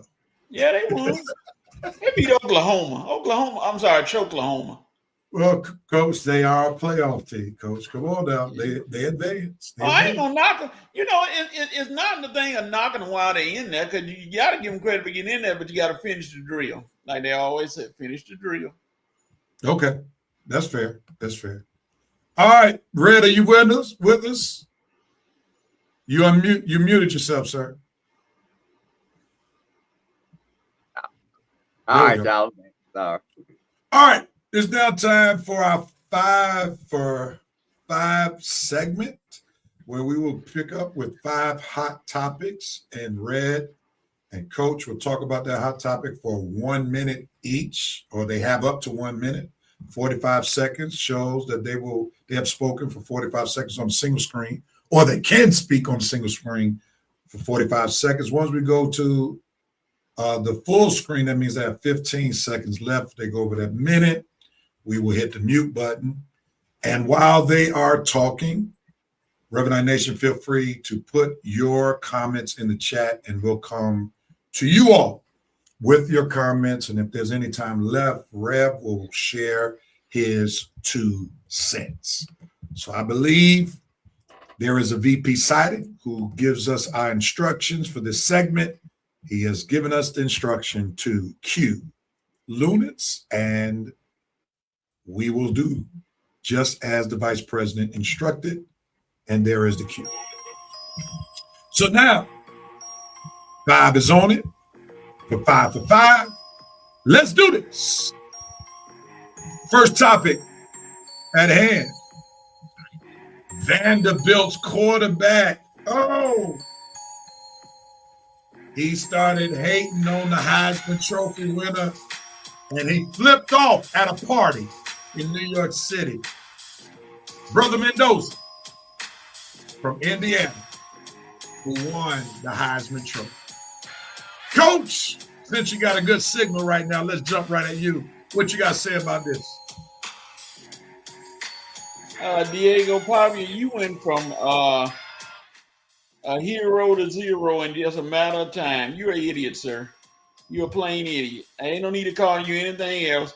Mark Ingram told you while you still talking and flipping the voters off, I got one of these and you don't, which is all he needed to say to you. You sound crazy, son. I mean, how old are you anyway? 30? And you crying about not winning the Heisman? Man, go sit down somewhere and get ready to go to the NFL. Well, you need to go to the NFL or you need to be teaching class at Vanderbilt. Wow. Red, what you got? Oh, Coach, that was harsh, man. I don't know if I'm gonna be that harsh, but it's not a good look. And honestly, I'm not really surprised. The Reds and coach. It's something about the way his family. And I'm blaming his family for this. It's something about the way his family was pumping him up before the ceremony. And I was just thinking to myself, man, Diego Pavi, his family and his mom. I hope they gonna be able to take him not winning this because it seems like they had already thought he was gonna go in and win it, or maybe had a good chance to win, and we all thought Mendoza was gonna win anyway. So I was kind of curious to see the reaction to how they would react if he didn't win. And boy, they acted just like I expected. I mean, I'm not surprised. You know, they probably think Diego is the greatest. I understand that, but Diego, don't listen to your family and friends, man. You gotta show some type of class, some type of I've been there before. You know, just gotta be a little reserved. I know you were disappointed, but that's how I go sometimes, Diego. You gotta be better than that. You'll learn from it, buddy. You're young, you'll learn from it. Winston going back 6 for 6. USC sucks. Hey, What's up, Joe Black? See, Glad Red, to have you, man. What's the first letter in Oregon? Oh, Oh. the president said poor sportsmanship. Now, Red, I got a bone to pick with you. Coach made a reference that I think you missed. Coach said Pavier is almost 30 years old. He's like 25, 26. And you came back around and said, you're young, you'll learn. I thought you would let that one ride, real. I might not be speaking, but I'm listening. Come on. That man is trying to compete for Heisman Trophy. He should be trying to compete for his third NFL MVP award by now. Good point. That's why it really look bad. This man is mad he wasn't able to dominate teenagers, man. That's terrible, man. Come on. He's that old man at the park trying to show these young boys how good he was. You know, I mean, it's ridiculous. That's why I say Diego should have been read out. His family pumped him up for that reaction. That's why I say, man, stop listening to your family. You know they're gonna be, especially his mom. I mean, his mom was like, "Oh my God, those voters, don't worry, baby, you are the best. I don't care what they say. You know how they all be." And he probably just took it in stride. Probably had a few drinks out with the fellas, and he probably wasn't thinking. Like I say, it's not a young mistake, but it's a mistake. I think if he just stay on the right path and do nothing else dumb, but he can get past it. So yeah, it definitely was a bad mistake. Not a young mistake, but a bad mistake. I think that mistake may cost him an NFL future because of his age. Ooh. And he's not like an amazing talent. Now, will one team possibly take a chance on him? I can see that, but he might have hurt his draft round. What round he'd get drafted in? I definitely see that. You said 5. Jerome Case, as we conclude, said Diego had a Trump moment. He was looking for 80,000 more votes. But I would say this. So to that Trump point, Jerome, he was making all his appearances on the major outlet. trying to get momentum for the votes. I don't know, trying to put himself in the limelight because he was on First Take and other shows. And I think his bravado during these appearances made him actually believe, like Trump, will lie to himself all the time, and he thinks the more he says it, that it's going to become true. And I think that's what Diego was struggling with. Like, the more he went on these shows and kept saying he should be the favorite, he did this, that, and third, he started believing that he was going to win it, and his family bought the Kool-Aid like all these Trumpsters have done. Yeah. Like, I'm trying to figure out, how was Mendoza not going to win it when he won a Big Ten championship and made a Heisman Trophy throw for the ages to beat number 1 Ohio State? Like, how was he going to lose it? Right, I just want to say, Diego, your Pavi, your family, I want to say, y'all was very not self-aware of the entire situation. You got to look at everything. That's what I say. You get what you just said, Rev, and you knew he was the favorite. I mean, Diego, you weren't the favorite going in. I could see if everybody was saying, Diego, you're the favorite. Pavi, I don't see how Pavi is going to lose. No, everybody was on Mendoza. So, dude, are you just y'all just not paying attention to what's going on? Like Rev said, are you just so in your own world that you can't see the bigger picture that's around you? This was Mendoza's award to lose. Now, yeah, you had a punch of chance to maybe pull a slight, there go that word again, Rev, a slight upset. But, dude, Rev, if I'm going in, if I'm anybody other than Mendoza going into that Heisman Trophy crap, I'm just enjoying this 3-day tour of New York City because remember that post I made? The process is a little off because it's just really, for the other 3 guys, it's just a 3-day vacation tour. It ain't but one guy that's going to, and enjoy perks. Yeah, enjoy all the perks because there ain't but one guy that's going to really feel all the Heisman love and the Heisman perks and stuff, and that's the guy who wins it. So you just got to have, some of these athletes just got to be a little bit more self-aware these days. I know it's hard because you got everybody, your family and your friends pumping you up, making you think you're the greatest and all, but you just got to be more self-aware of the situation. I think a lot of these athletes are just not as self-aware as the athletes back in the day. Man, the VP said, "Go ahead, Coach." Man, if they were playing headlining on Showtime at the Apollo, they'll boo Diego on the way to the Apollo. Man, shut up and go on about your business, son. It's okay. But Coach, you don't like this kid, boy. You really don't like this kid. It was unprofessional. Go ahead, Ray. We got to move on. We well beyond 5 minutes. The VP said Chris Winkie just entered the chat, old guy from Florida State. Jerome K said Red is right. Diego had on too many crowning cokes, and said bump it, catch these fingers. I told y'all he's driven like a mob, boss. The VP said Pavia's family low-key gaslighted him. He couldn't read the tea leaves.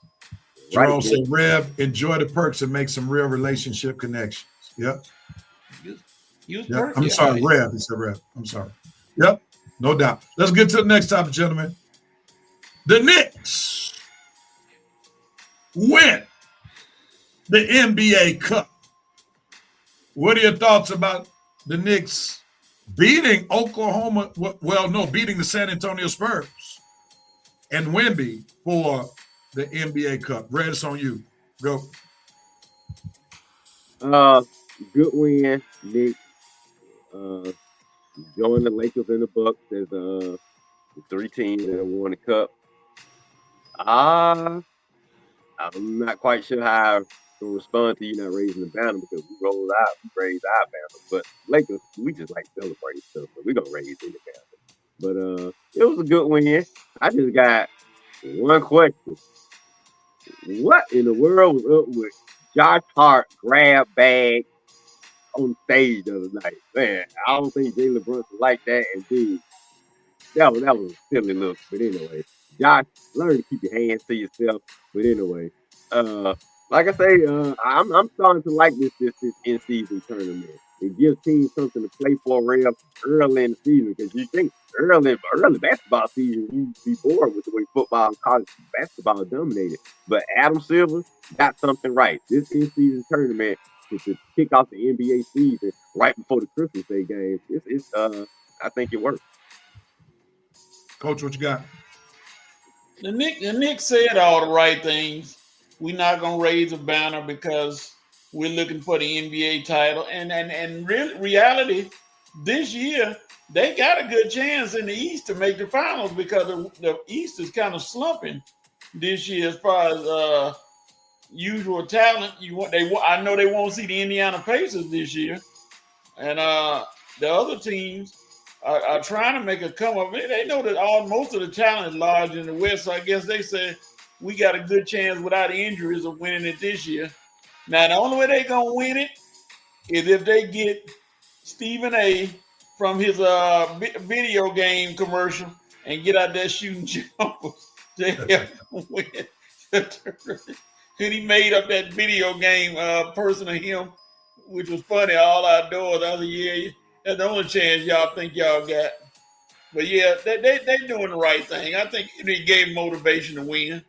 But the only bad part about it is the last two winners have not advanced. For the first time in 505 history, Coach has been muted.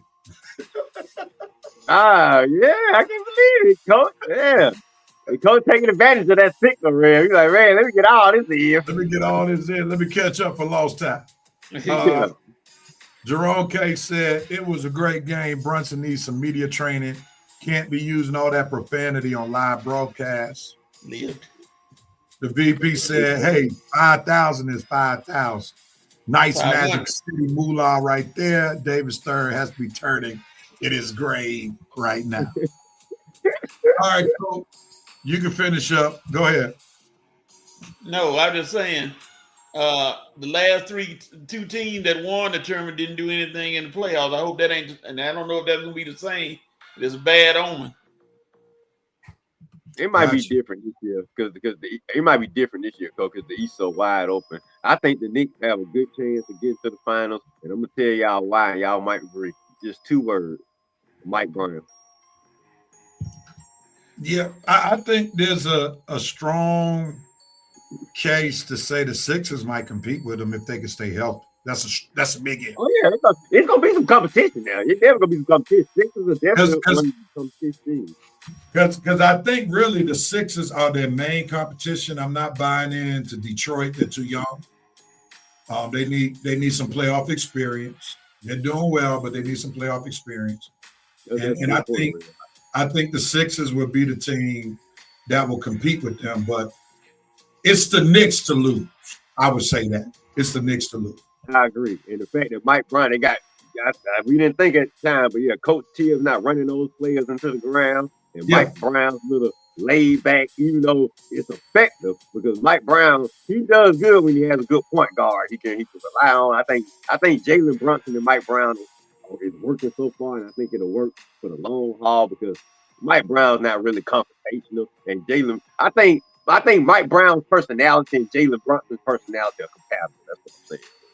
I'll put it like this, Red. I would say it this way. I think it's a marriage made in heaven right now because Mike Brown does not have to deal with a superstar ego.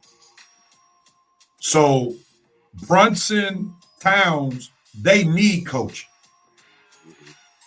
So Mike Brown can coach. So they need each other in order to succeed. Right. Because Brunson is not that guy you just put him in any system, he's just going to be a beast. No, you got to be in the right system. Karl Anthony Towns is not that guy that's just going to beast in any system. He needs the right system. So because Mike Brown doesn't have a LeBron this time around or a Kobe type player, his voice will resonate more because the star players on the Knicks need coaching in order to have maximum success. I agree with that right there. Towns and Brunson ain't gonna just be like, oh, Mike, get out of here. They'll listen to Mike Brown. And the way Mike Brown come at him, he'll come at him with respect. Yeah, he knows how to do that after coaching those mega superstars. The VP said the NBA Emirates Cup is the NBA version of a participation trophy. And Armani, being a Sixers fan, said that is a huge if, Rev, and I agree. I agree. I agree. The capital letters were appropriate. Let's move on, Coach. You're on deck. There were two major injuries that happened last week. Micah Parsons, whose Green Bay Packers team is looking like they're heading to the NFL NFC playoffs, goes down for the year. He's out. Patrick Mahomes with the Kansas City Chiefs, who were eliminated from the playoffs last week, is now out. What significance do those injuries have for their respective teams, and if not the NFL league and playoffs? What'd you say, Coach? It's bad for the league because people come to see those guys play, and any guy that have those significant injuries like that when they're out is not good for the league, and especially now for Parsons because his team is cruising toward the playoffs. And Mahomes, I'm gonna tell you something about that young man. They said he had his surgery and he already working out. So I don't know if you want to put doubts on him not starting the season. He might be ready to start the season because he's not going to let this year go by without him making a comeback and getting them back to the playoffs. So Parsons is going to be working out too, and I think he's going to get back too. But still, you hate to see that being two superstars. So it'll hurt the league, but it's going to hurt Green Bay if they can't finish up in the playoffs. Red, what do you say? Yeah, I'm leaning to what Coach saying as far as Green Bay probably hurt no more for this season because they actually was gearing up for a Super Bowl run, and not having your defensive captain, that might hurt, especially when the offense is a little inconsistent at times. Not having your defensive captain back there, it might affect them. Kind of interested to see how it affects them later tonight in the Chicago game and going forward with the last two games. I mean, they haven't even clinched the playoff spot yet. So we'll see how that affects them going forward. Kansas City, they weren't playing too well anyway. Mahomes' injury just pretty much clinched the bad season they were already having. Like Coach said, he's already had his surgery. But if I'm Kansas City, I would be very cautious about rushing Mahomes back. I mean, let him take as much time he can to get as healthy as he can be. Even if you have to tank the next season, because I'm thinking when you have those type of injuries, man, it might take you a season full to get back to your full self. So it might be 2027 before we see the real Mahomes again. And that's fine because you can use this next season to, like they were saying on the arena, see what you got, see who's gonna be like Rev, you said yourself, you get ready for the next half of Mahomes' career. This is the second half, so you got to see what you got going forward, see who's ready for him in the second run of Mahomes' career. Because this first run is over with, I believe. You're about to lose Kelsey. Chris Jones is on his last. All right, Red does what Red does. Talk too long on 5 for 5. All right. Jerome K said, Rev, the Knicks players went to college and they used to be a coach, unlike others. Okay. All right. That's all we got. Let's see. Jerome K said, Jerry Jones is feeling like he made a great move and dodged a bullet. Put that D on dodge, man, and you'll make it correct. All right. Dodge a spelling book. You say dodge a spelling book. Lord have mercy. Go ahead, Red. Finish your statement. Oh, yeah, like I'm saying, I'm pretty much wrapped up. I just think going forward, your teachers can be real careful because I don't believe next season is their year anyway. Because, like we all have noticed, the Chiefs are about to go in transition mode. Kelsey's about to retire. The defense is a little older. You gotta, change some pieces on the offensive line. So it's time to retool for the Chiefs' next run. You know how the Patriots had to retool for Brady's next run. Because you remember after Brady's first three, it was a while before they got back to another Super Bowl. They had to rebuild kind of again on the run. So I think this is the Chiefs' time to rebuild again on the run. See if Andy Reid's in for the long haul. They're going to have to look for a new coach soon. I don't know if Reed's going to retire soon. But anyway, I'm just saying, it's time now to prepare yourselves for Mahomes' second half of his Hall of Fame career. As far as Green Bay go, I think Green Bay's done. I think Chicago and Detroit will behoove them to take advantage of their misfortune. Now, Red, I just want to highlight something. The Chiefs lost 8 games this year. 7 of those losses they lost by a touchdown or less. So let's not make it look like they need a total rehaul. You see what I'm saying? Like they need a piece here or there on offense and a piece here or there on defense. And like last year, they won the games that they lost this year because they played a lot of close games. So I think the biggest retooling from my perspective is they probably going to have to get another major quarterback or cornerback because I think they're not going to pay McDuffie the big money. I think they need another tight end that's dynamic. If they draft this year, if they trade for one, we'll take Kyle Pitts. Now it's going to hurt us in blocking because Kyle Pitts doesn't block. And then I think the Chiefs need not a stopgap option at running back. They need a cowbell and let Pacheco be his backup or Hunt be his backup. But they need a premier running back. You know what that is, don't you? Which say, Cole? You know who that's going to be, right? Who? Jeremiah Love. Yeah. Will he still be there by the time they draft? I bet he is. I guarantee he's going to be there. Because right now they'll probably be drafting like 10 to 15. Oh, yeah, he'll be there. So if they can get Jeremiah Love, that's a great start. If they could trade for Kyle Pitts or somebody like that, if the Falcons want to unload them, that'd be cool. But they got to have a dynamic tight end. I would love for them to take Kyle Pitts off out here and give us some draft picks. I don't care if it's a future first round or something. If we can get something for Kyle Pitts, anything. Get rid of this clown. Take his trash off my team. Jerome, you were doing so well as you were trying to prove the coach you could spell coach, but then you forget the internet on T. You forget the T on internet. Attorney.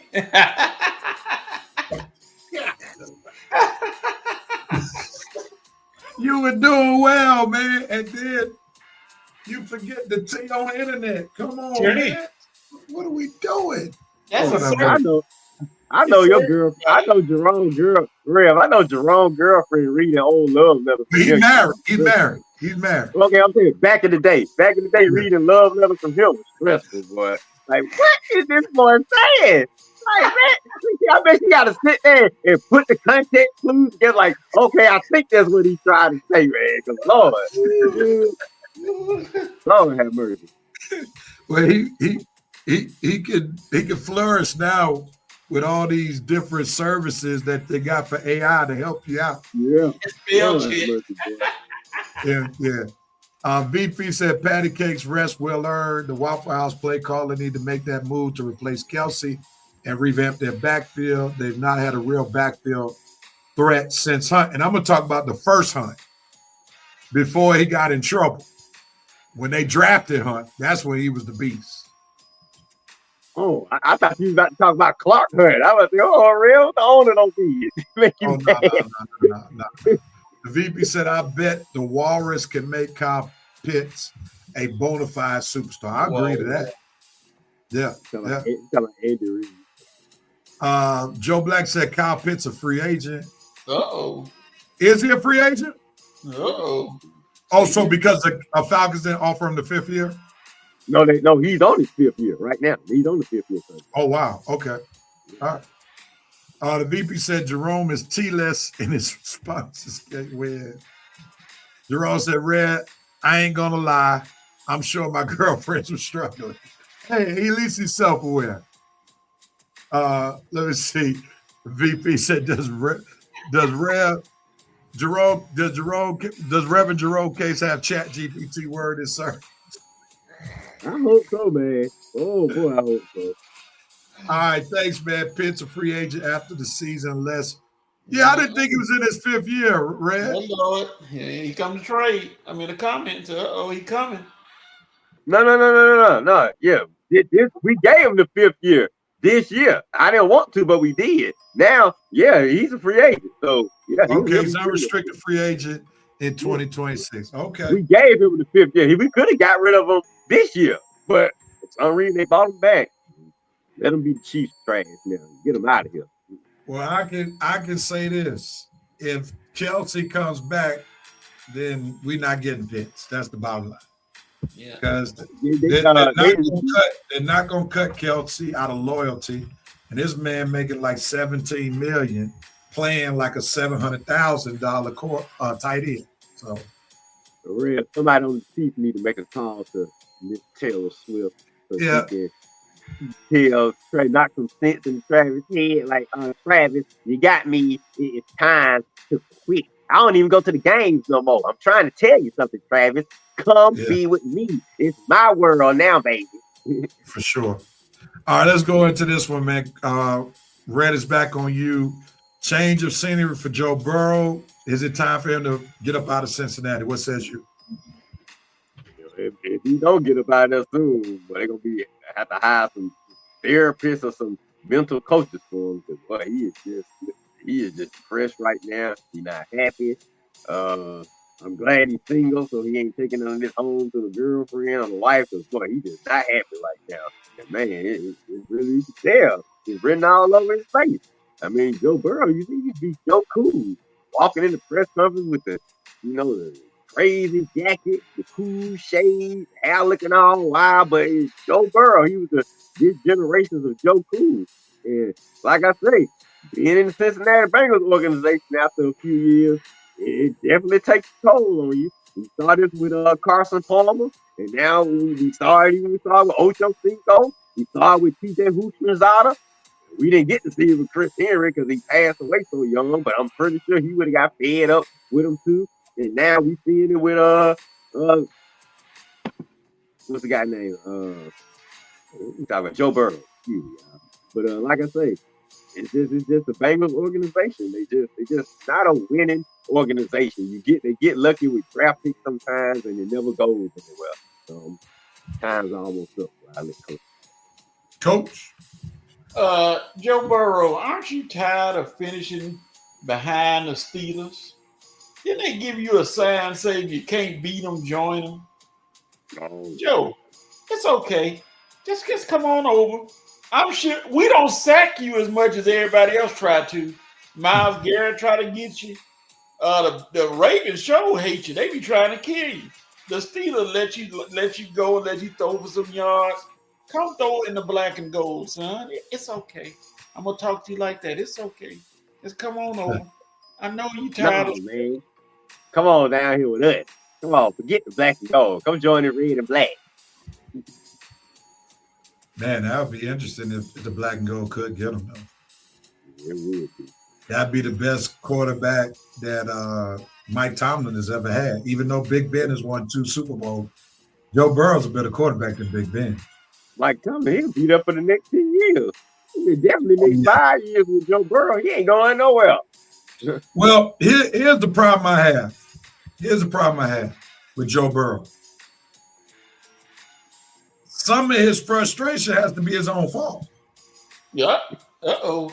Because the Bengals, who normally don't care what their star player says, they've given him what he wanted. He wanted them to sign Jamar Chase to a big contract. He wanted them to sign T. Higgins, to a big contract.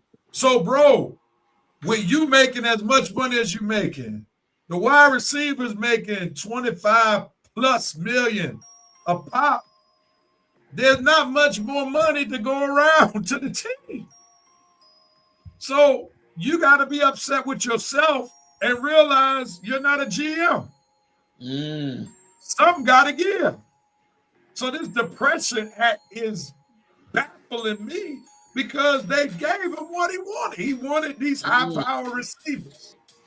And whenever you pay all of this money to three positions, the quarterback, wide receiver 1 and 2, other areas of the team's gonna fail. That's how it is in a salary cap strap league. Let's be real. So You have to agree. I'm Sweet surprised Ram. about them both sides. Let's see. Jerome K said Kyle Pitts is still a young guy. He is going to make Falcons fans cry if he goes to another team and starts looking like a beast. The VP said Joe Burrow isn't going anywhere. They need to rebuild that line on both sides of the ball since he's on the hook until 2030. Suck it up, Buttercup. Like that stogie and enjoy your early off-season vacation plans. VP also said Joe Burrow and these other jokers need to take a page out of the GOAT's book. Granted, he had a spouse that made tens of millions of dollars a year, but bros, if you want to win, you got to leave some money left to keep both sides of the ball viable to compete for a chip. Amen to that. Jerome K said coaches open the doors of the Steelers church. That one named Joe, come on down past the top. That's good. That's good. On to the last topic. Coach, you're up. Should the Falcons move on from Michael Penix? And it's Penix, Red, not Penix. Penix. Just before you start talking. I know Jerome is going to say that, so I beat Jerome to the punch. Go ahead, Coach. No, because you don't throw out the baby with the bathwater. I mean, it wasn't his fault. I guess technically it wasn't his fault. He suffered a bad injury like that, but he has time to grow. He comes off this injury. It's early in his career. If it was in the middle of his career, like his 10th year or so, maybe. But right now, he's a young fella, and you're not gonna be stuck with Kirk Cousins because I guarantee his agent gonna start working the deal, and making some moves, maybe get him to another team, get more money like he's been doing. Then you'll be stuck with Felipe Franks. So no, don't move away from Michael Penix. No, sir. Keep him. Let him get right, and he come back and get you and help you out. Red, what says you, man? Well, I'm not sure what Kirk Cousins gonna want to leave, because his wife probably not gonna want to leave town. But we'll see what type of new deal he strikes up after this season. Should the Falcons move on from Penix? No, at this particular point, but they should be ready to move on from Penix if it's proven he's not capable of coming back from these injuries. Like I say, he had bad knees in college that we ignored because we were so desperate for a new franchise quarterback. I know I was, and I just let that injury history go right on by me. But now I'm right up on it. I want to see could he get past the first season without getting hurt. He did not. So this is where we at. You probably ought to let him get one more opportunity on the field, see if he can stay healthy. But if not, you better have that next quarterback in-house, on the roster, ready to go into the game if he proves he can. So bottom line, you probably need to get you another quarterback, either during the draft or the offseason. Because like I say, you probably shouldn't move on at this time, but you had better be ready to move on if it's proven that he just can't stay healthy. All right. Let's see. Winston said, I'm sorry, going back. Winston said, Pitts ain't going anywhere. That's Fontenot's very first pick. He also says it's way too early to give up on Penix, better protection, and we wouldn't have this issue. He also says the decision won't be made on Penix, leaving wise until the 27 offseason when we will have a first-round pick. Jerome K said the QB draft class is not that good. Penix will remain on a short leash. Yeah, I expect him to be here, but if it's proven he can't stay healthy again, like I say, you better be ready to go another route. Joe Black said he didn't prove much to me, but I'll factor in missing his blind side protector and having a horrible receiving core. The VP said, did Jesus turn on Peter after he knew that he would deny him 3 times? Nope. Guess what, bro? Got a job guarding the gates of heaven. Falcons fans, if you move on from Penix, you would just prove the poverty mentality that you really have. Using the Monty Newsom phrase, have patience. You lived through the Matty Rice Patty years. You need a new coach and a GM that has K. Jones to build that team. Cojones. The cojones. Cojones. I'm sorry. My bad. Cojones. I said K. Jones. Lord, I got a little Jerome Case in me right there.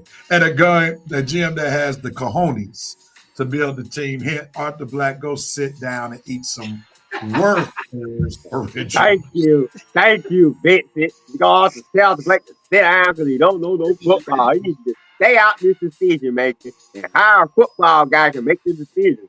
Arthur Blank, you don't know football. Listen to somebody. But I think what Vincent said, the VP said, was key.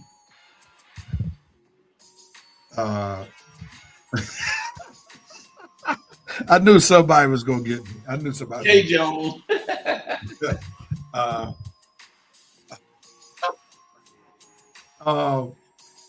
I think what the VP said was key. Like, we want to rush to make this move, that move, and you can't make moves when you continuously have a dysfunctional system. It's just like you can't think that things are going to change for a kid, right? If you put them in a dysfunctional home. Like, no matter who the parents are, if the home keeps being dysfunctional, the kid is going to be dysfunctional.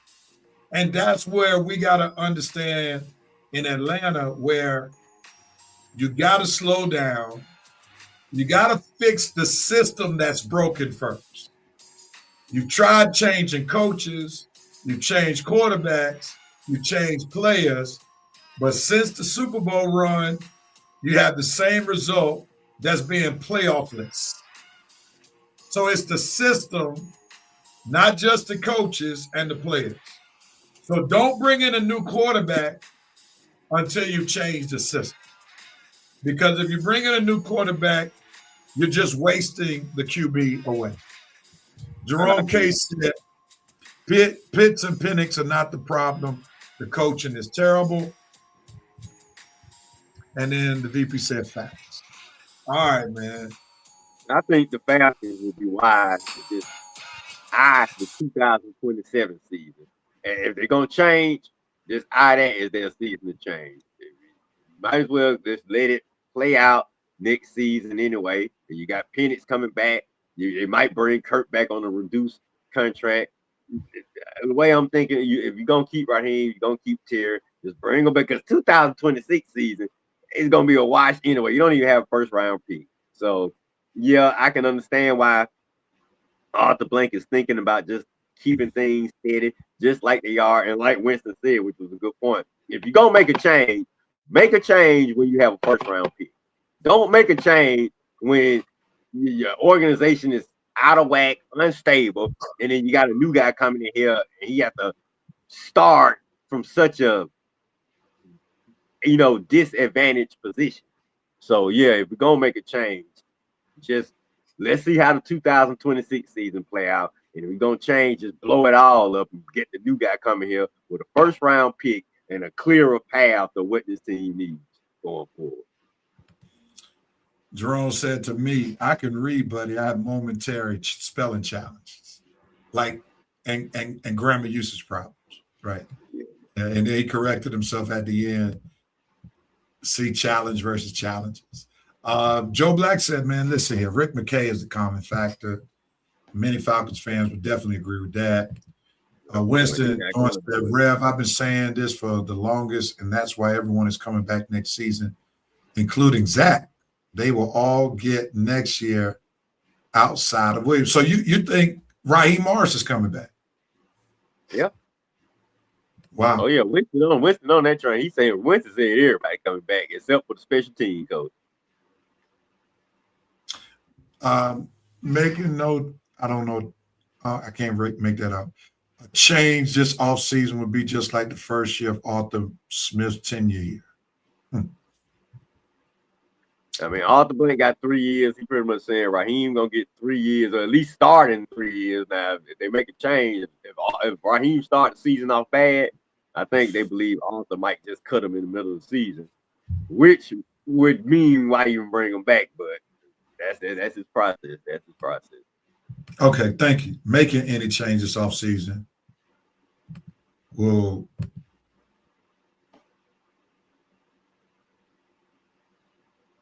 What happened to Real?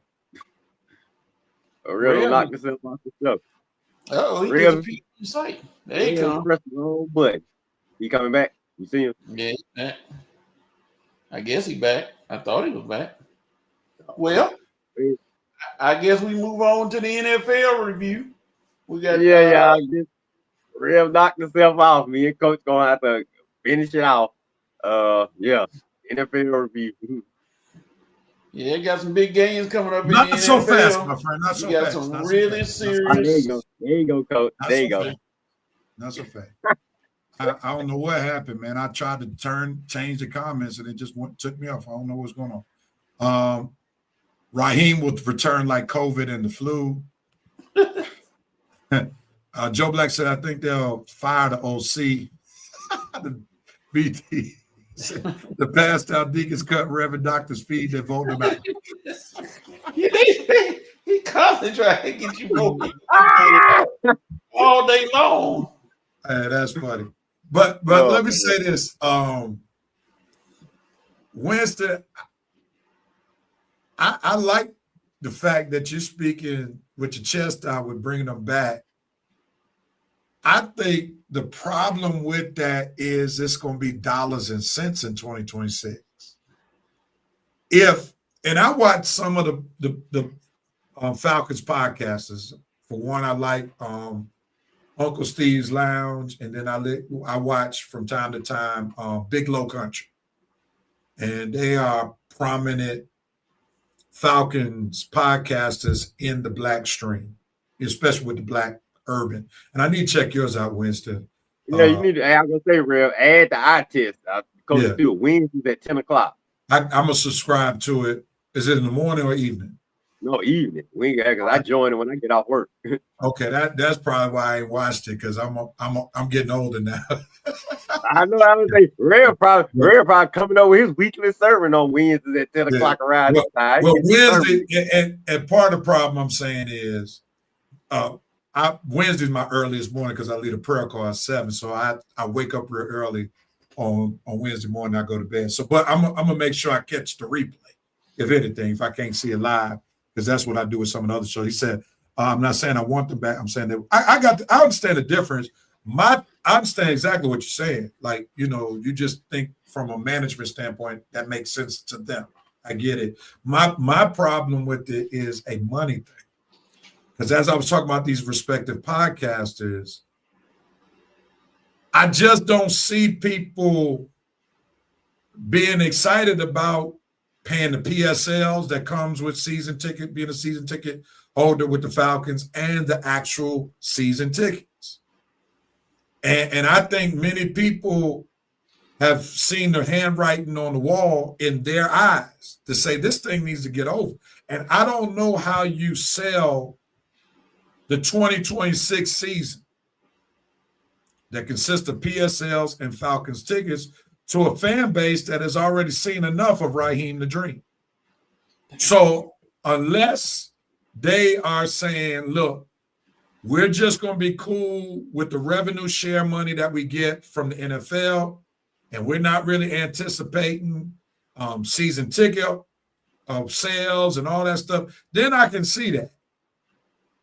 But if money is a factor and if money matters, I just can't see how you sell bringing Raheem Morris back after what Falcons fans have seen these past 2 seasons. Plus, he's not going to get the benefit of the doubt that Arthur Smith got to get 3 years because he got a much better roster coming in. And he was sold that he was going to take this roster that was put together and make them a playoff contender. And he hasn't done that in 2 seasons, and they've become worse with more talent. And part of the problem is his decision making, right? He bombed on the first defensive coordinator. He bombed on the offensive coordinator. His friendship would not let Zach go. He bombed on keeping Young Hoku around, right? And that cost him some games early on. And the problem with Raheem is clear. He likes subordinate coaches in the room. He wants to be the smartest coach in the room. And we all know he's not the smartest football coach in the world. So he needs smarter people to be in the room in order for him to be successful. But because of his arrogance and because of his ego, he won't let that happen. So he gets this B and C list coaches, except for his current defensive coordinator. And he kind of lucked up getting him because Ulbrich just needed a change of scenery. Mm-hmm. But this is how he rolls.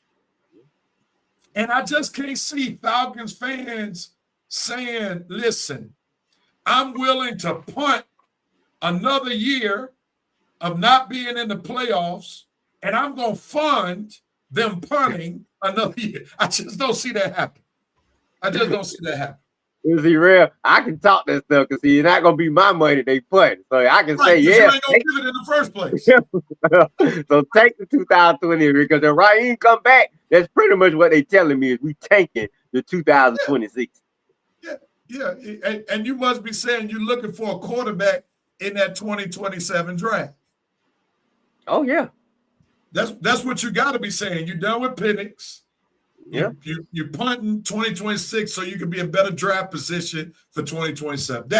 And you're saying if that's the mindset, they're better off making that public. Oh, yeah, because that's my mindset right there. My mindset is Falcons, be ready for 2027. Even if it's probably going to be a new GM. That's why I say we're probably going to clean house after next year. And that's why I say Falcons, just know who you got, know who we need to keep. Keep London, keep the 2 pass rushers, whatever offensive lineman you want to keep. But it ain't too many players on this team that I'm going to vouch for. And I'm just going to say, be ready for 2027. Red going to just be emotionless next year because I already know what's going to happen. If Raheem is on that sideline, I ain't listening to, I don't care what Uncle Steve and Big Country, whatever they telling the fans, y'all can sell this season into your heart content. Me and Rev will know that next season ain't going to be nothing but a wash. As long as that clown is on the sideline, Weston, I don't care what reasoning you're going to get the fans about why he's back. If that clown on the sideline, you can flush the 2026 season down the toilet, okay? Because it ain't happening. Nothing is going to happen. I just hope London and Bijan don't get frustrated enough to where they say, trade me and get me up out of here before 2027, because that's when I think change will finally happen. All right, the VP said, let me get some of these comments. The jubilance that Mars played after that Thursday night football win last week should have been reason enough to boot him. The organization is a mess.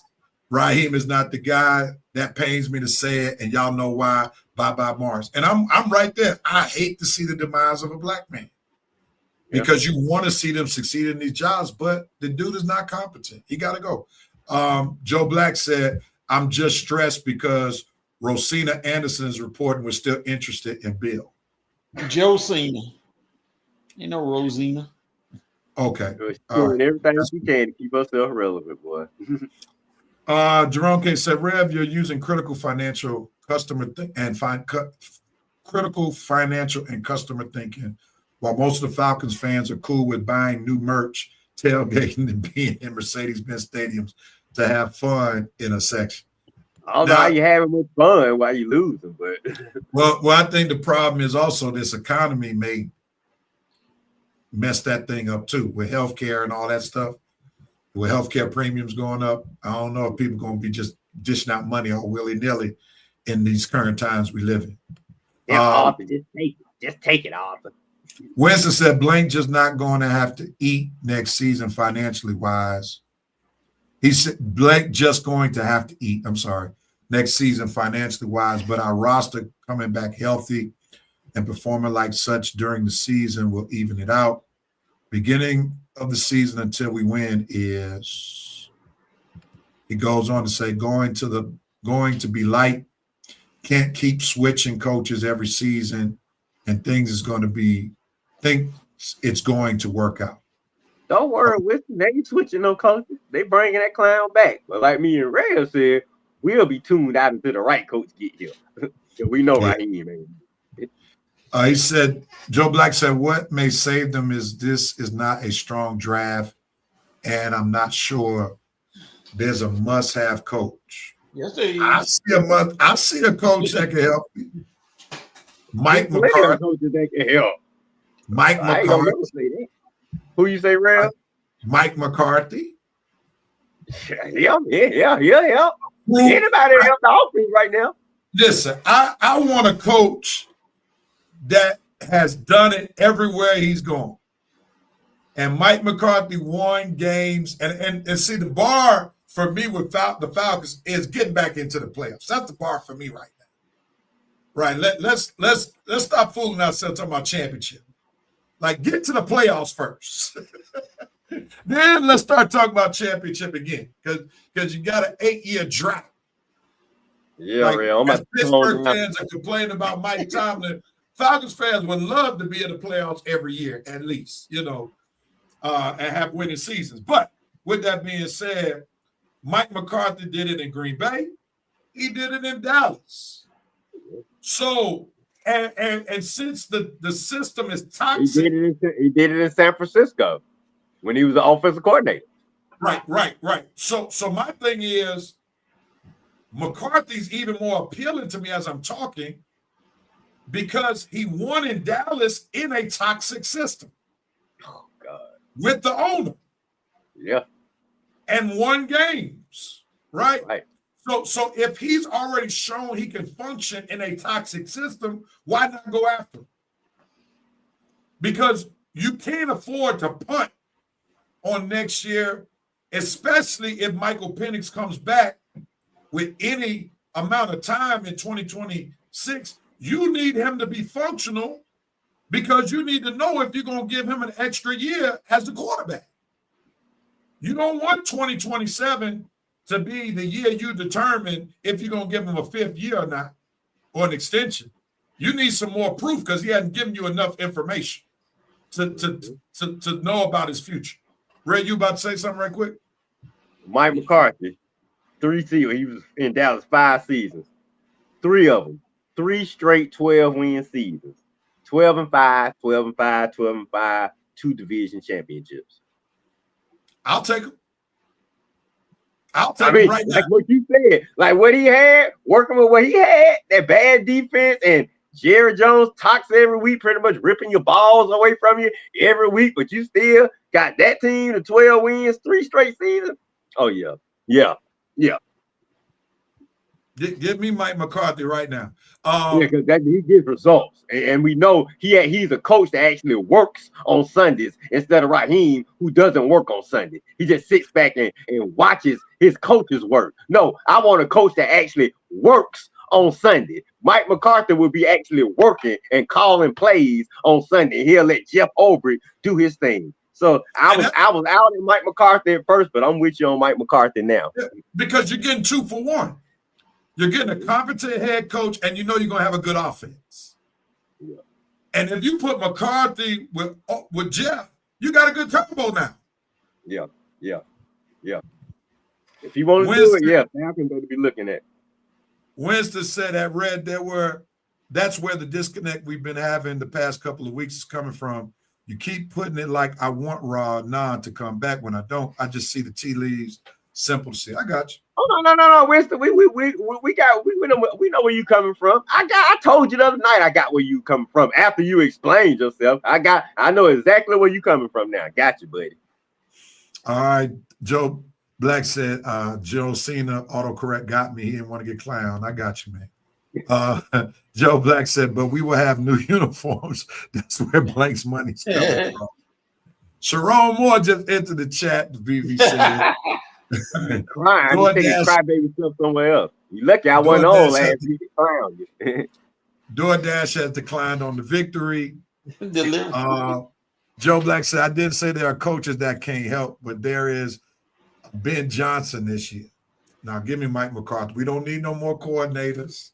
We don't need nobody who's not proven. You need a proven coach. You have gone the coordinator route too many times. You did it with a guy who's now at Washington. What's his name? Who took us to the Super Bowl? Dan Quinn. Dan Quinn. You did it with Mike Smith. You did it with Arthur Smith. You're doing it right. No, you need a proven commodity. Forget all these coordinators. Even McCarthy can see straight enough. You out on Clint Kubiak, real, ain't you? Oh, yeah, man. I don't want no more. No. Because, again, you're dealing with a dysfunctional culture, a dysfunctional system at the head. So you need somebody seasoned enough who can work around the challenges that come with this. And Mike McCarthy has been in a major toxic situation. There's no other situation that's more toxic than Dallas. I got you. He can. What you're saying is he'll be able to handle the craziness from Rich. If he handled Jerry Jones, Arthur Blank, and Rich McKay are light work for him. Right. Good point. That's a good point. Come on now. Let's do it. Even McCarthy can see straight enough to make this Falcon experiment a seemingly success. I agree. You've had him before, Vince, so you know him. Blank is the East Coast Jerry Jones with He less ain't vibrato. got no championships. With less vibrato. Joe Black said we should have taken Vrabel when we had a chance. Yeah. Vrabel was always going back to New England. That's where he wanted to be. Well, they had him the year before because Vrabel sat out last year. So they had a chance. Yeah. When they chose Raheem. Yeah, that's true. Wednesday said exactly, Rev. We have to find out what we have in Penix. People talking about trading or drafting a QB this offseason, which is crazy. No team is going to punt a top 10 pick after season is malpractice. Jerome says, Red, you are incorrect. Raheem works every Sunday, working to protect those. That was a good one, around here, boy. All right, gentlemen. I got to get out of here soon, so I got to make this pick thing quick. We got to get into these picks because I got to get up the road to cover a game here locally. Okay, let's go. We ready? All right, y'all ready, man? Let me go ahead and pick the music. Reverend Nation, make your picks. We're going to put them all down. I'm going to go through them all at the end because we got to go through this real quick. All right? So just put your picks, and I'm coming back to them once we finish them all. And there's quite a few picks. All right, let me put this music on, and then we'll go picking. Here we go. All right, let me get these comments real quick. The VP said Arthur Blanket trying to run the team like Home Depot. Our doers get more done. They're taking your money with no customer service report. Wynn said Vrabel interviewed with us in the same cycle as Rob Belichick. Yep, for sure. Let's do it, man. There's a game going on today, and the NFL just trying to debo everybody, man. Oh, Lord. Trying to debo the NFL playoff. That's why I'm glad their Christmas matchup sucks, because they're trying to be bullies. Because they can't get nothing out of that Kansas City-Denver matchup. That's going to be trash.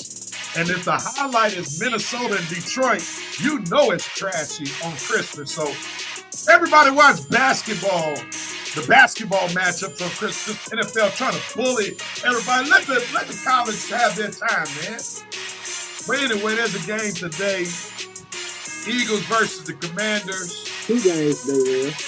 Oh, 2 games. Packers versus Bears too, right? Yeah, my bad. All right.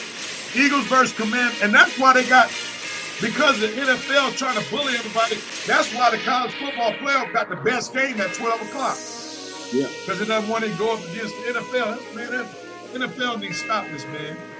Their kingdom is going to come on down one day. But here it is. Eagles versus a Jaden Daniel-less Commanders team. Red, who you got, man?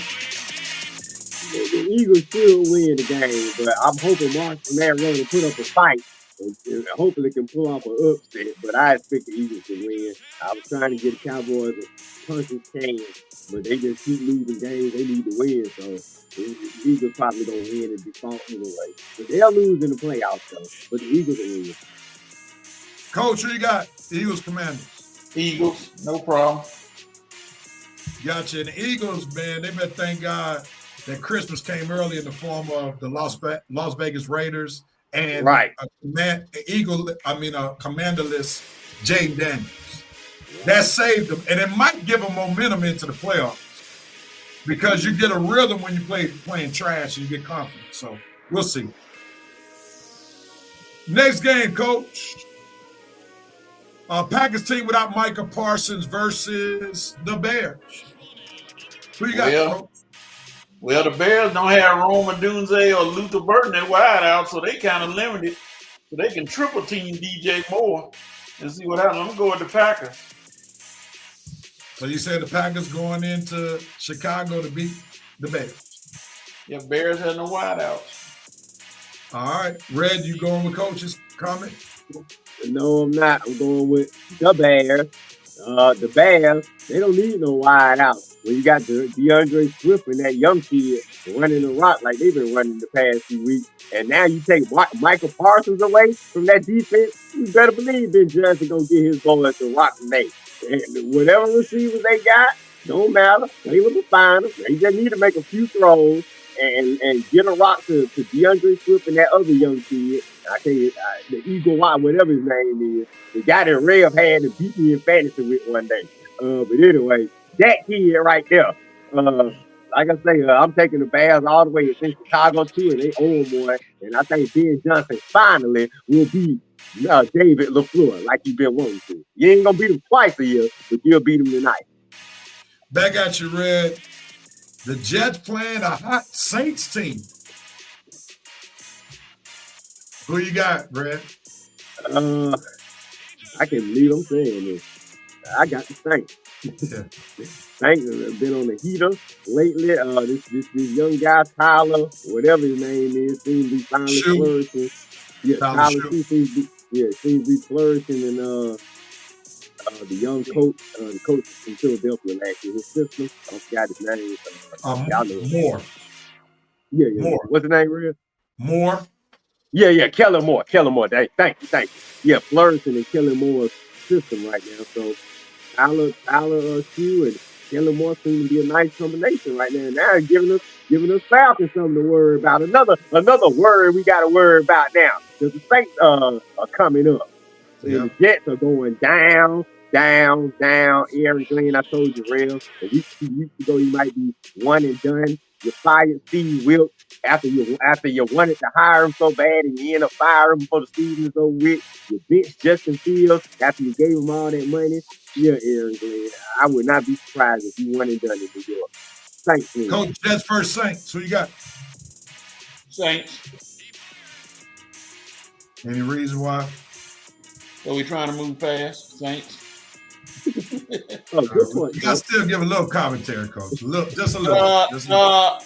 Tyler Shupp is playing way better than any quarterback the Jets have. So I think and Olave is still trying to make a good finish. So I think they'll win that game. Back at you, Coach. Vikings versus the Giants. Oh, gosh. Jackson Dart may throw for 700 yards on the Vikings. I'm going to go with the Giants.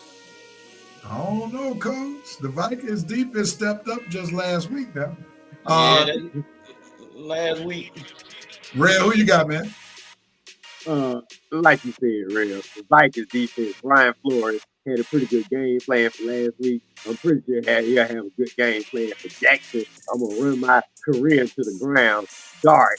I'm taking the Vikings. This should be a good J.J. McCarthy win. Kevin O'Connell seems to be figuring out with the kids. You got to get Justin Jefferson some more touches now. That may not be a move KC need to think about bringing Jefferson and KC. I know you poo-pooed it earlier. You need to start thinking about it again. Justin Jefferson and KC. Because I don't know how much longer he's going to last in Minnesota with his quarterback situation. But they good enough to beat the Giants this week. All right, right back at you. Chiefs versus Titans. No Patrick Mahomes. Well, yeah, no Patrick Mahomes. Shoot. What do the Titans have on the other side? They ain't got no quarterback, no team, no defense, no offense, no anything. I think Donald, what's his name? I've been saying Donald Stockton. Minshew is starting for them. Minshew. I think Gardner Minshew, he'll be enough to get the Titans, beat the Titans. Like I say, Justin Rashee Rice is not playing. Rice not playing. Man, well, the Chiefs will win by a field goal. It'll be a competitive game to the end, and Minshew will make one more play at the end and get a field goal win by the Chiefs. It's not going to be an exciting game to watch. But the Chiefs will win. Chiefs versus Titans. The Chiefs could have Steve DeBerg at quarterback, and they'll still beat the Titans. Back at you, man. Bengals versus Dolphins. Dolphins in free fall. Quinn Ewers is starting. Bengals. You can tell the Bengals are no threat to the Steelers. He made that too quick. Joe Burrow. You saw how quickly he made that pick. You can tell the Bengals are no threat to the Steelers. Joe Burrow. Well, he said that quickly. Red, who you got, man? Bengals versus Dolphins. He come out the Dolphins are free falling. The Bengals seem to be free falling too, but it's depressing Joe Burrow seen lately. I don't know where they at in Miami. I think I might take the Dolphins and do. All right, let me go let's see. The Commanders going to upset. The Eagles said Winston. VP said Eagles big in this one. Jerome K said Eagles over Commanders. Joe Black got the Eagles. Winston said the Bears are going to win this game, man, over the Packers. VP said Packers in this one. Jerome got Packers over nail polish and friends. That's pretty good. Winston Thornton got the Saints. The VP got the Saints over the Jets. Joe Black got the Bears over the Packers. Joe Black, he just hates the Saints. That's why he got the Jets. I got it. Just can't root for the Saints or pick them. Winston Thornton got the Giants over the Vikings. Jerome got the Saints. VP says Vikings over Giants. Jerome says Vikings. Joe Black says Giants. Winston says Titans upset the Chiefs. I don't know how much of an upset that is these days, but I got you. The VP got the Chiefs. Minshew. I don't know how to pronounce it. Gesundheit, Rev. Gesundheit. When you say when somebody sneeze, and they say Gesundheit. Okay, thanks, man. Y'all helped me today. Very close one. Jerome K says Chiefs win by showing up. Winston said, no, I got the Bengals over the Dolphins. Joe Black said Bengals over Dolphins. Jerome K says Bengals over Spiraling Dolphins. The VP says, nah, I'm going to rock with Maurice Throw as Dolphins. Yeah, Bengals are spiraling. Just one quick thing, Mr. VP, you ain't been watching the TV. Tua's been benched. Oh, my God. He say Tua tied. Yeah, I don't know if you were trying to be funny or not, but Tua's not going to be out there. All right, here we go. Let's get back to you, Red. Bills versus Browns. Who you got? It should do it already. Showed us a little something. Showed us that he deserves a chance next year. At least coming into camp. But Buffalo, they playing for something more. They playing for a division, and they playing for a playoff run. And they still got something to play for. And they can't be messing around with the Browns. I'm going with the Bills. All right, Red. Coach, Bills versus Browns. Josh Allen's on a roll. Browns gonna lose. Yeah, and it was amazing what Josh Allen did last week against the Patriots. Yeah. What? I mean, that dude. Red, you talking about flowers? We're going to have to get this guy his flowers eventually, man. This guy. He just got to win a championship before we get too excited. He got to win a championship. Well, yeah, you're right. Coach, who you got? And they got a chance. This is the year for Lamar and Josh Allen to break through since Mahomes is gone. Coach, Raiders versus Texans. Poor Geno Smith. He's going to be running for his life again. Oh, for sure. Texans, easy. Red Texans. Of course. And that might be the reason that some of these AFC teams don't make it because the Texans are gonna be that team, Rev. That defense, they're gonna be the team that everybody trying to avoid. Cause you talking about upset. If there's any team that can upset and make their way to out the AFC, and I'm talking about even over the Broncos, Yeah. it's the Texans. Yeah. Good take on that one. Red, back on you. Chargers versus the Cowboys. Lord, I tell you, the Chargers, I just don't get the Chargers. How are they winning games? I swear they get a player hurt every week. A big player go down. They just hanging around in these games, and they just pull it out in the end, man. But Cowboys, they're gonna have to put up some points maybe this week. I don't know if Cowboys still playing. I know they playoff lives pretty much down to nothing right now, so it'll be a good one. But Ray, I'm gonna go ahead and I'm gonna take the Chargers because Cowboys they pretty much done, and they defense they'll let the Chargers put up I don't know how many points. So the defense food, they still got a bad defense. So that'll be enough for Justin Herbert to make a few plays and get the game. Coach, Chargers versus Cowboys. Chargers, the George Pickens fan club is shut down right now because Pickens not getting the ball. So yeah, the Chargers gonna go on here and beat the Cowboys. Back at you, Coach. Buccaneers versus Panthers. Ooh. Game of the week right there.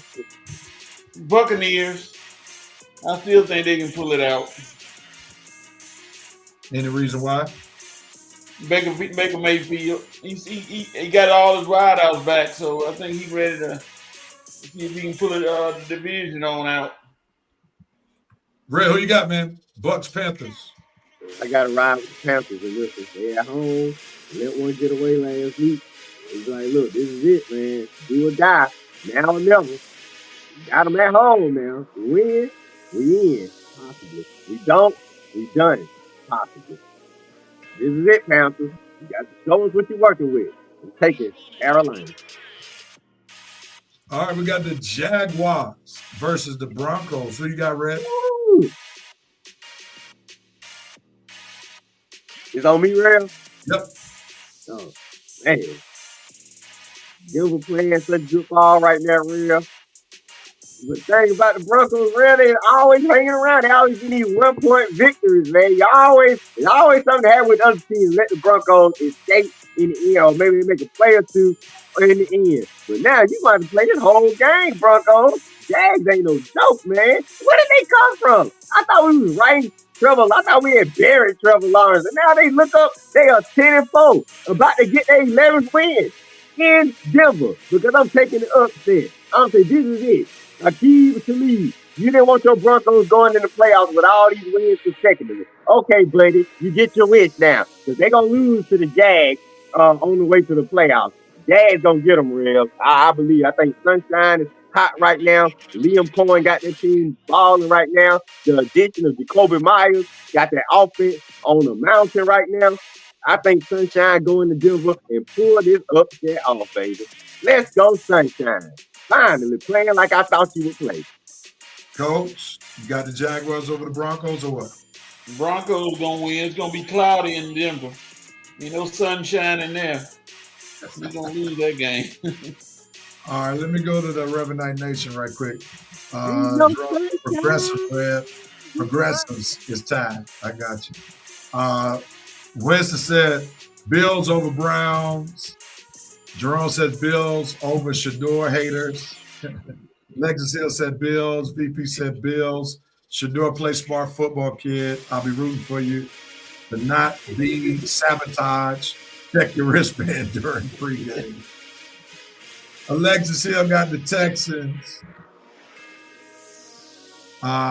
Winston got the Texans.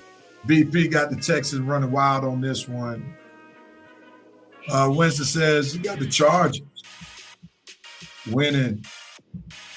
Joe Black said I need the Texans to lose. Go Raiders. Come on now, Joe.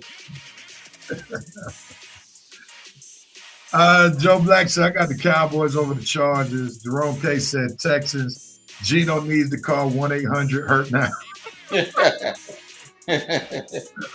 The VP said Chargers and Herbert's one leg will take the Cowgirls down. Jerome K's got Chargers over D-Boys. Alexis Hill got the Panthers over the Bucks. Joe Black must like the Panthers better than he does the Bucks, so they got the Panthers. The VP said Panthers. Bryce Young, them boys trying to stake a claim.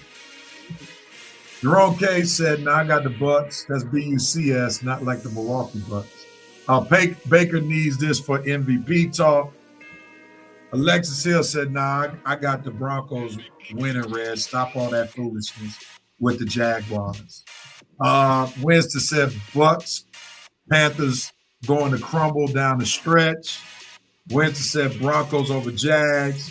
Joe Black said, "You know, if you don't know now, you know Duval County. You got the Jags." I was talking about Joe.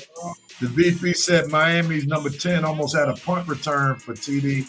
Turf Monster got him, by the way, to score 0-0, 5 minutes left in the half. Back to the NFL. Jags take this one. Thanks about VP. Mr. VP. Joe Black said the Jags have the number 1 run defense in the league. Winston says Jags traded for Myers was the most underrated move during the trade deadline. He's unlocked Lawrence. That's a good point. Jerome K said Jaguars are balling. Lawrence is looking like a Pro Bowl player with a real coach. VP said Joe Black must have a parlay. Pick over the Texans. Joe Black said, "If I can't but my emotions with my home team, I'm riding with my currency." That's Jacksonville. Oh. All right, let's finish it up, gentlemen. We've got 4 more games. Man, Patriots versus Ravens. This is going to be an important game for me in fantasy because I'm playing for the semis in the league, fantasy league. So my opponent got real with a brag and stuff. Hey, man, I'm always in the mix. I don't win the champ. I'm like what Coach was talking about Oregon. I'm always in the mix. I won 1 championship at least. I'm in the mix, but I come up short. Man, I went from 6-2 in the league. I lost 5 straight weeks, man. My. Look like the foul. Me bitching Shador. That killed my win over Coach. I can't believe Shador put up 60 points, man. 60 fantasy points, and I fixed it. Yeah. All right, let's go back to reality, Red. I know you sobbing on fantasy, but let's go back to reality. Who you got, Patriots versus Ravens? I got the Patriots, man. They took a bad loss last week. They're gonna bounce back. I ain't been messing with the Ravens all year long. He ain't consistent. Yeah, sure. 1 week you think they figured it out, then they come back and lay an egg like they're gonna do Sunday against the Patriots, New England. Watch this, Coach. Tell us why the Patriots gonna win. Because I don't want the Ravens to win nothing. Let's be honest. They too close. They right there. That's the point I wanted him to make right there. That's the point I wanted him to make right there. Like that honesty, Coach. Like that. That's the exact point. All right, Coach, back on you. 49ers versus Colts. This is going to be an important game for me because I got Jonathan Taylor and Brock. What's his name? The quarterback. Brock Purdy, my quarterback. I'm gonna play him over CJ Stroud. Hey, real. I don't know. CJ may have a field day against the Raiders. Yeah. No. Let me not make change your mind, real. You keep it how you have it. I think I like the fact that I like to see how many points I'm down and have a chance to win. Like, I think it's just a mental thing on this one. Because Purdy plays on Monday, CJ plays Sunday afternoon. And I like to see what I got. You know what I'm saying? Like they had that one more player left. Yeah, exactly. There you go. Like an ace in the hole. That's what I'm looking at. Yeah. Go ahead, Coach. Who you got, man? 49ers versus Colts. Have you ever heard of the thing, a flare for the gold? This is going to be a flare for the old. 49ers going to win. Yeah, no Daniel Jones. Who you got, Red? Yeah, I would love to see Phillip Rivers pull off a massive upset at home, especially on Monday Night Football. But I just know Robert Saleh, he's too good a defensive coordinator. Let this old guy come in and just embarrass his defense. I'm going to take the 49ers by default. But I would love to see Phillip Rivers get a victory on Monday night. I would come on, Phillip Rivers, for the upset and shocker. All right, back to you, Red. Coach's Steelers versus not yours, but Steelers versus my daughter's Lions. Uh-oh. She loves Lions. She don't hop on the bandwagon. Man, they made her a football fan, so I'm all for it. Like she would never. Man, I'm telling you, So yeah, now, got the Detroit Lions. she was here for Thanksgiving, and I mean, we had to put a TV while we were eating Thanksgiving Day dinner because her Lions were playing the 12 o'clock game. Wow. Okay. Yeah, she turned into a diehard sports fan. I like that. I love it. Okay. Well, let's see. Coach's Steelers versus Michelle's Lions. Man, this is another good game right here, man. Hey, let's see where they are today. Are they in? Yeah, they in Detroit. And really, I kind of want the Steelers to win. So they can go and take that division away. They were just beating up on Mike Tomlin. And if he can go ahead and clinch this division, but the Lions, man, they got too much to play for. God, both teams got a lot to play for. Coach, I'm sorry, man. I'm gonna take the Lions because they at home. I know your team. They'll have a chance to defeat the Ravens, and I think the Steelers gonna win that division no matter what happens anyway. So I'm gonna take Detroit to get this one because they need this a little bit more. They lose this one, they pretty much out, and they at home too. So I'm gonna take Detroit to get this one. And I figure Pittsburgh will bounce back next week or so. So right now I'm gonna take Detroit, Red. I'm going with Detroit. But they just need this a little bit more. It's playoff lives on the line. They got to have it. Yeah, their playoff hopes are becoming slim by the week rather. Coach, who you got, man? Tell us what. I'm sorry. Let me rephrase my question. Tell us why the Steelers are going to win. I'm sorry. Please forgive me. The Lions going to win. Why? What? It gives. You're looking at one of the best running backs against one of the teams that are in the bottom 5 of run defense. And Jameer Gibbs at home on that turf, he could turn loose. And you got TJ Watt out, you got Nick Herbig out, you got James Pierre out on the defense. That's going to be hard to overcome for the Steelers. I'm waiting for the psych or something. Hey, man, I'm telling you, this is a game we need, but it's going to be very difficult with that kind of those guys out and that kind of running back coming at them like that. But there it is. I know it. Come on, man. We still got Aaron Rodgers who seems to be getting better as we get close to the playoffs. And Detroit, their pass defense is not as strong anymore. And the Steelers have gotten wide receivers to come in. Then those tight ends, nobody want to hit Daniel Washington.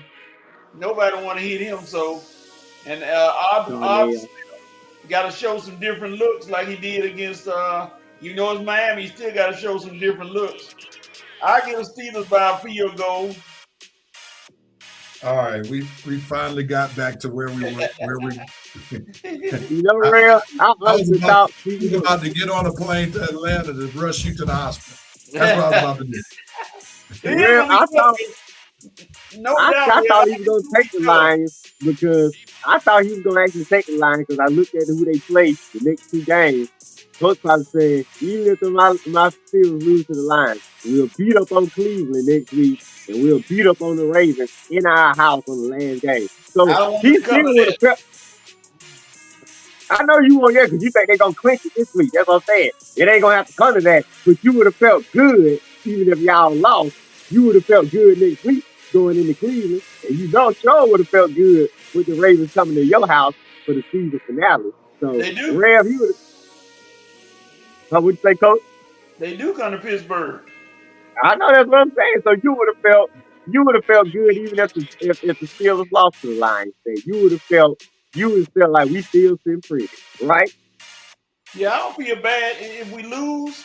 It's gonna make it tougher, but because I don't trust Cleveland because Myles Garrett has something. He want to put Aaron Rodgers on the graveyard, so I don't trust him. So we got to win these next 2, and then the last game against Baltimore should mean absolutely nothing.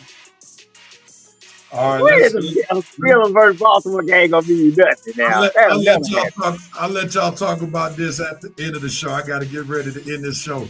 So let's get Oh, this last one. Falcons versus Cardinals. Coach, who you got, man? Falcons, Cardinals in free fall, and Kyler Murray leaving. Brad. I'm with the Falcons, unfortunately. They should be good enough to beat the Cardinals. We got Kirk Cousins. Kirk Cousins should be good enough to beat the Colts. As long as All right. Raheem stay out the way, they should win. Don't do nothing stupid, Raheem, but that's a big deal for him. All right, Joe Black is in his feelings, positively talking about his Jacksonville Jaguars doing this winning without Hunter. The VP got the Pats over the Ravens in a close one. Winston got the Patriots. Joe Black got the Patriots. Alexa said, no, stop that. Ravens by 3. And they still in the playoff hunt. Jerome Case, the Jokers are out here looking like crackheads with the 5-leg parlay looking. Alexis got the 49ers over the Colts. The VP, bang, bang, Niners game. He got his team over the Ravens. The Colts. Winston got the 49ers over the Colts. Jerome says, I got the Patriots over the Ravens. Winston said, I'm starting Stroud this week over Baker. I had Baker Mayfield. I dropped him because Baker's hurt. He's playing through injury. So that's how I got. Winston not going to win anyway. Jerome Case got the 49ers over the Colts. Should have called Cam. Nah, man, let Cam needs to just start his media career and call it quits. Right, exactly. Get that man and leave him alone. Yeah. Joe Black got the Steelers over the Lions. The VP said, Reverend Doctor, like a true father, you should pull those Lions off to the side and tell them not to break your baby girl's heart. Wow. Alexia got the Lions. The VP said, I'm taking the steel draperies in this one. Winston got the Lions over the Steelers. Jerome K said Lions for the win. Tomlin, come on down to the Falcons. Your girlfriend is playing in your face. Disrespectful. Winston says Falcons beat up on the Cards. Alexia got Falcons. Doesn't matter. Not really. Wow. Joe Black says Falcons 31-14. Jerome says Falcons in the timeout king. Timeout king. The VP said Falcons kind of maybe 2 of the most awful birds in the league. Wow. And Winston said I would have won if I was woke to had actually drafted my team. Wow. Yeah, give me that. How long was the draft? We talking about all the way back in the draft in September. That's what he's talking about. Well, that matters though, Red. That does matter. It does matter. That does matter. Because like if you don't draft your team and if you do auto draft, then it's like you're trying to shape your roster the best that you can all season long. Well, okay. You know. Yeah. Man, I don't know. I'll be right there ready for our fantasy league, Rev. And I swear, you and Coach and all the other top guys just take all the best. When do I need to pick? Let me pick first for a change. I swear, y'all take my guys all the time. Why you even get to them? Who cares? I ain't picking no wide receivers next year. All running backs. That's all I'm getting. All my wide receivers. All of them. Let's Red, jump at this, man. Who has the right to do what, when, where, how? What you got? Okay, let's see. Yeah. Braves. I give y'all a shout out. We ain't talked about the Braves in a while. Braves, you got to shout out to keep spending some money, but try not to steal. Y'all still being a little cheap. I don't know about that 1 year, $20 million deal with the shortstop. I mean, Lord, you can give him a multiple year deal. If he get hurt, where we gonna be at now? We'll be back looking for a shortstop. But anyway, I like some of the moves you're making, Alex, but just you have the right to open up the purse a little bit wider. You can open up a little bit. We got money now. We making money with all the fans coming to the game. So Braves, you got the right to keep improving the team, but the open up the purse a little bit wider now. You got to remember, we competing with the Dodgers and the Padres and the Phillies, and they pocketbooks are open wide. So if you want to compete with the big teams, you got to open up that pocketbook a little bit wider, Alex. Lord have mercy, real. We need a real owner. Tyler Perry, get out there and buy the Braves, man. I know your pocketbooks will be open fat, boy. You probably say, just spend what you want to. All them little cheap, sorry moves I'm making, I can pay for it. Nah, just saying, but Braves, just keep getting better because we got to make another run this year. So you have the right, Alex, to keep improving the Braves as best you can. Lord have mercy. Boy, we need a we need a no limit pocketbook when it comes to these Braves, like all these other teams have. Yeah. One quick note on what you said, Red. There are pundits, baseball pundits, who said the Braves didn't offer multi-year to the shortstop. What's his name? Kim. Huh? Kim. Kim. Yeah, okay. That's the short way of saying his name. Kim, yeah, because they're believing that the 2027 year might be a wash because it's going to be a lockout. Oh, wow. Another lockout for baseball? Yep. Thought you guys, well, they ain't gonna the players not gonna agree no salary cap. Well, that's what y'all trying to do. You can forget that. So you better come up with another. You better come up with another way. They trying to don't they do revenue sharing or somewhat? Yeah, but I think the owners now want to move toward more of a salary cap, and the baseball players, they've been fighting against that forever. I know. And the Dodgers doing it. It's the Dodgers' fault, man. Well, I think the other owners are going to probably lock in because, like, if the Dodgers every year can just purchase the best players available, you're not going to have much of competition to really who can win the World Series. And I think the way the NBA has shifted it with the two tacks, what's it called? The second apron. The second apron, yes. The second apron, that has balanced the league because we still are in a place with the NBA. Even Oklahoma City is probably the favorite. Nobody's saying they're going to run away with it, right? And we know that football is like that, Like, think about it. The Chiefs and the Eagles were in the Super Bowl last year. It's most likely neither one of them are going to win the championship this year. So I think that's what some of the owners. Other teams had chances. Just because the Eagles and Chiefs are there perennially, anyway, they're there often. Other teams have had chances to win. So it's just not like they just dominate. It's not because people thought the Bills would take down the Chiefs in the AFC playoffs. They thought the Ravens would. So it's not a foregone conclusion at the end of the day. And I think that's where baseball needs to go. All right, Coach, who has the right to do what, when, where, how? Kevin Durant, you had the right to, take a shower. You telling everybody you don't shower every day. You don't comb your hair. Why? Hey, you got people you got to be around, KD, and they don't want to smell the KD funk every day. So just take a shower every day or do a wash up or something. Don't tell everybody you don't take a shower every day. All right, Coach, man. I didn't expect that. If it was any athlete that needs a girlfriend more than Kevin Durant right now, because, man, he just saying do some stuff that just like, dude, what are you talking about, man? Somebody would stop him from saying some of this stuff, man. Let me finish this by saying, NFL, you have the right to stop being a bully, man. Stop bullying the schedule. Like, man, give other sports an opportunity. Like, you should not be putting your football up against the the college playoff. You got plenty of time on Sunday. You got Monday. Add more multiple games on Monday. Also on Christmas. You basically hijacking the NBA. That used to be the NBA's day. So you're being a bully, and eventually when you bully people or bully organizations, you're going to come down at some point, man. You already have a major machine. Let some other sports enjoy some prime time. All right? Real quickly,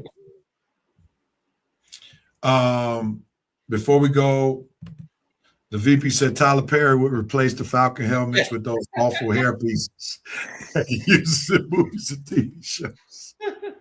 He also said the Aggies, the Canes and Aggies, you have the right to keep the viewership from taking a big yawn. Still 0-0 with 10 seconds left before halftime. It's officially halftime. It is 0-0. Let's see. Winston said Braves currently ranked number 5 in calls for current roster going into 2026, one higher than the Yankees. Y'all spending is not spending in comparison to the Dodgers. That's the point. That's a whole nother level of spending right there. VP said the new and improved Sassy Falcons, oiled up and juiced, a Tyler Perry Studios production. Oiled up and juiced. The VP said George Steinbrenner just pulled a Lazarus and entered the chat. Spend big or go home. The Dodgers understand the assignments. Get your money up. Facts. Jerome K said, Bud Crawford, you have the right to leave boxing, never return, and live your amazing life at 42-0 without CTE. Salute. The VP said Kevin Durant has to be giving us the biggest FU with this stanky peasy head claims.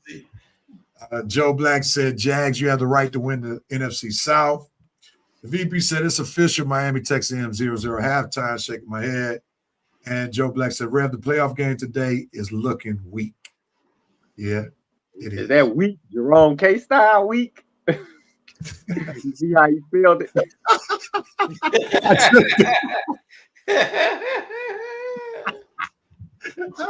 Put that A in there, Joe Black. Put that A, that the second E gotta go. Put that A right there. Oh man, K's rubbing off on everybody, man. That's crazy, man. That's crazy. Good catch, Red. All right, we're out of here, man. Thanks everybody for tuning in to the 3-hour episode of the Red and Real Sports Show. It's good to have all the guys back in. Coach, I'm sorry, wrong one. Coach, thanks so much for holding it down with Hope. Hope, thanks for stepping in when I couldn't be there. Also, when Red couldn't be there. VP said, dang, Jerome Case must be advising Joe in Purgatory.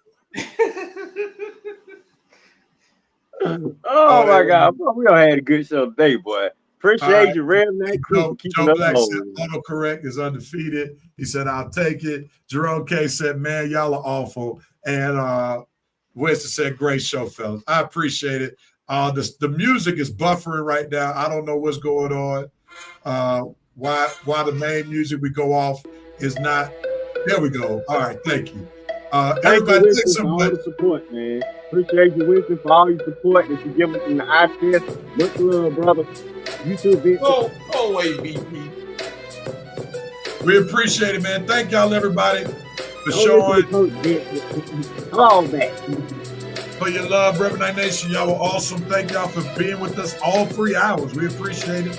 I very much appreciate it. Red, glad to have you back. Again, Coach, thanks for holding things down while Red and I have been out for various reasons. Peace and love, everybody. Same Facebook page, same YouTube channel, same time, 10:30 next week on the Red and Red Sports Show. Peace and love, everybody. We're out of here. Hey.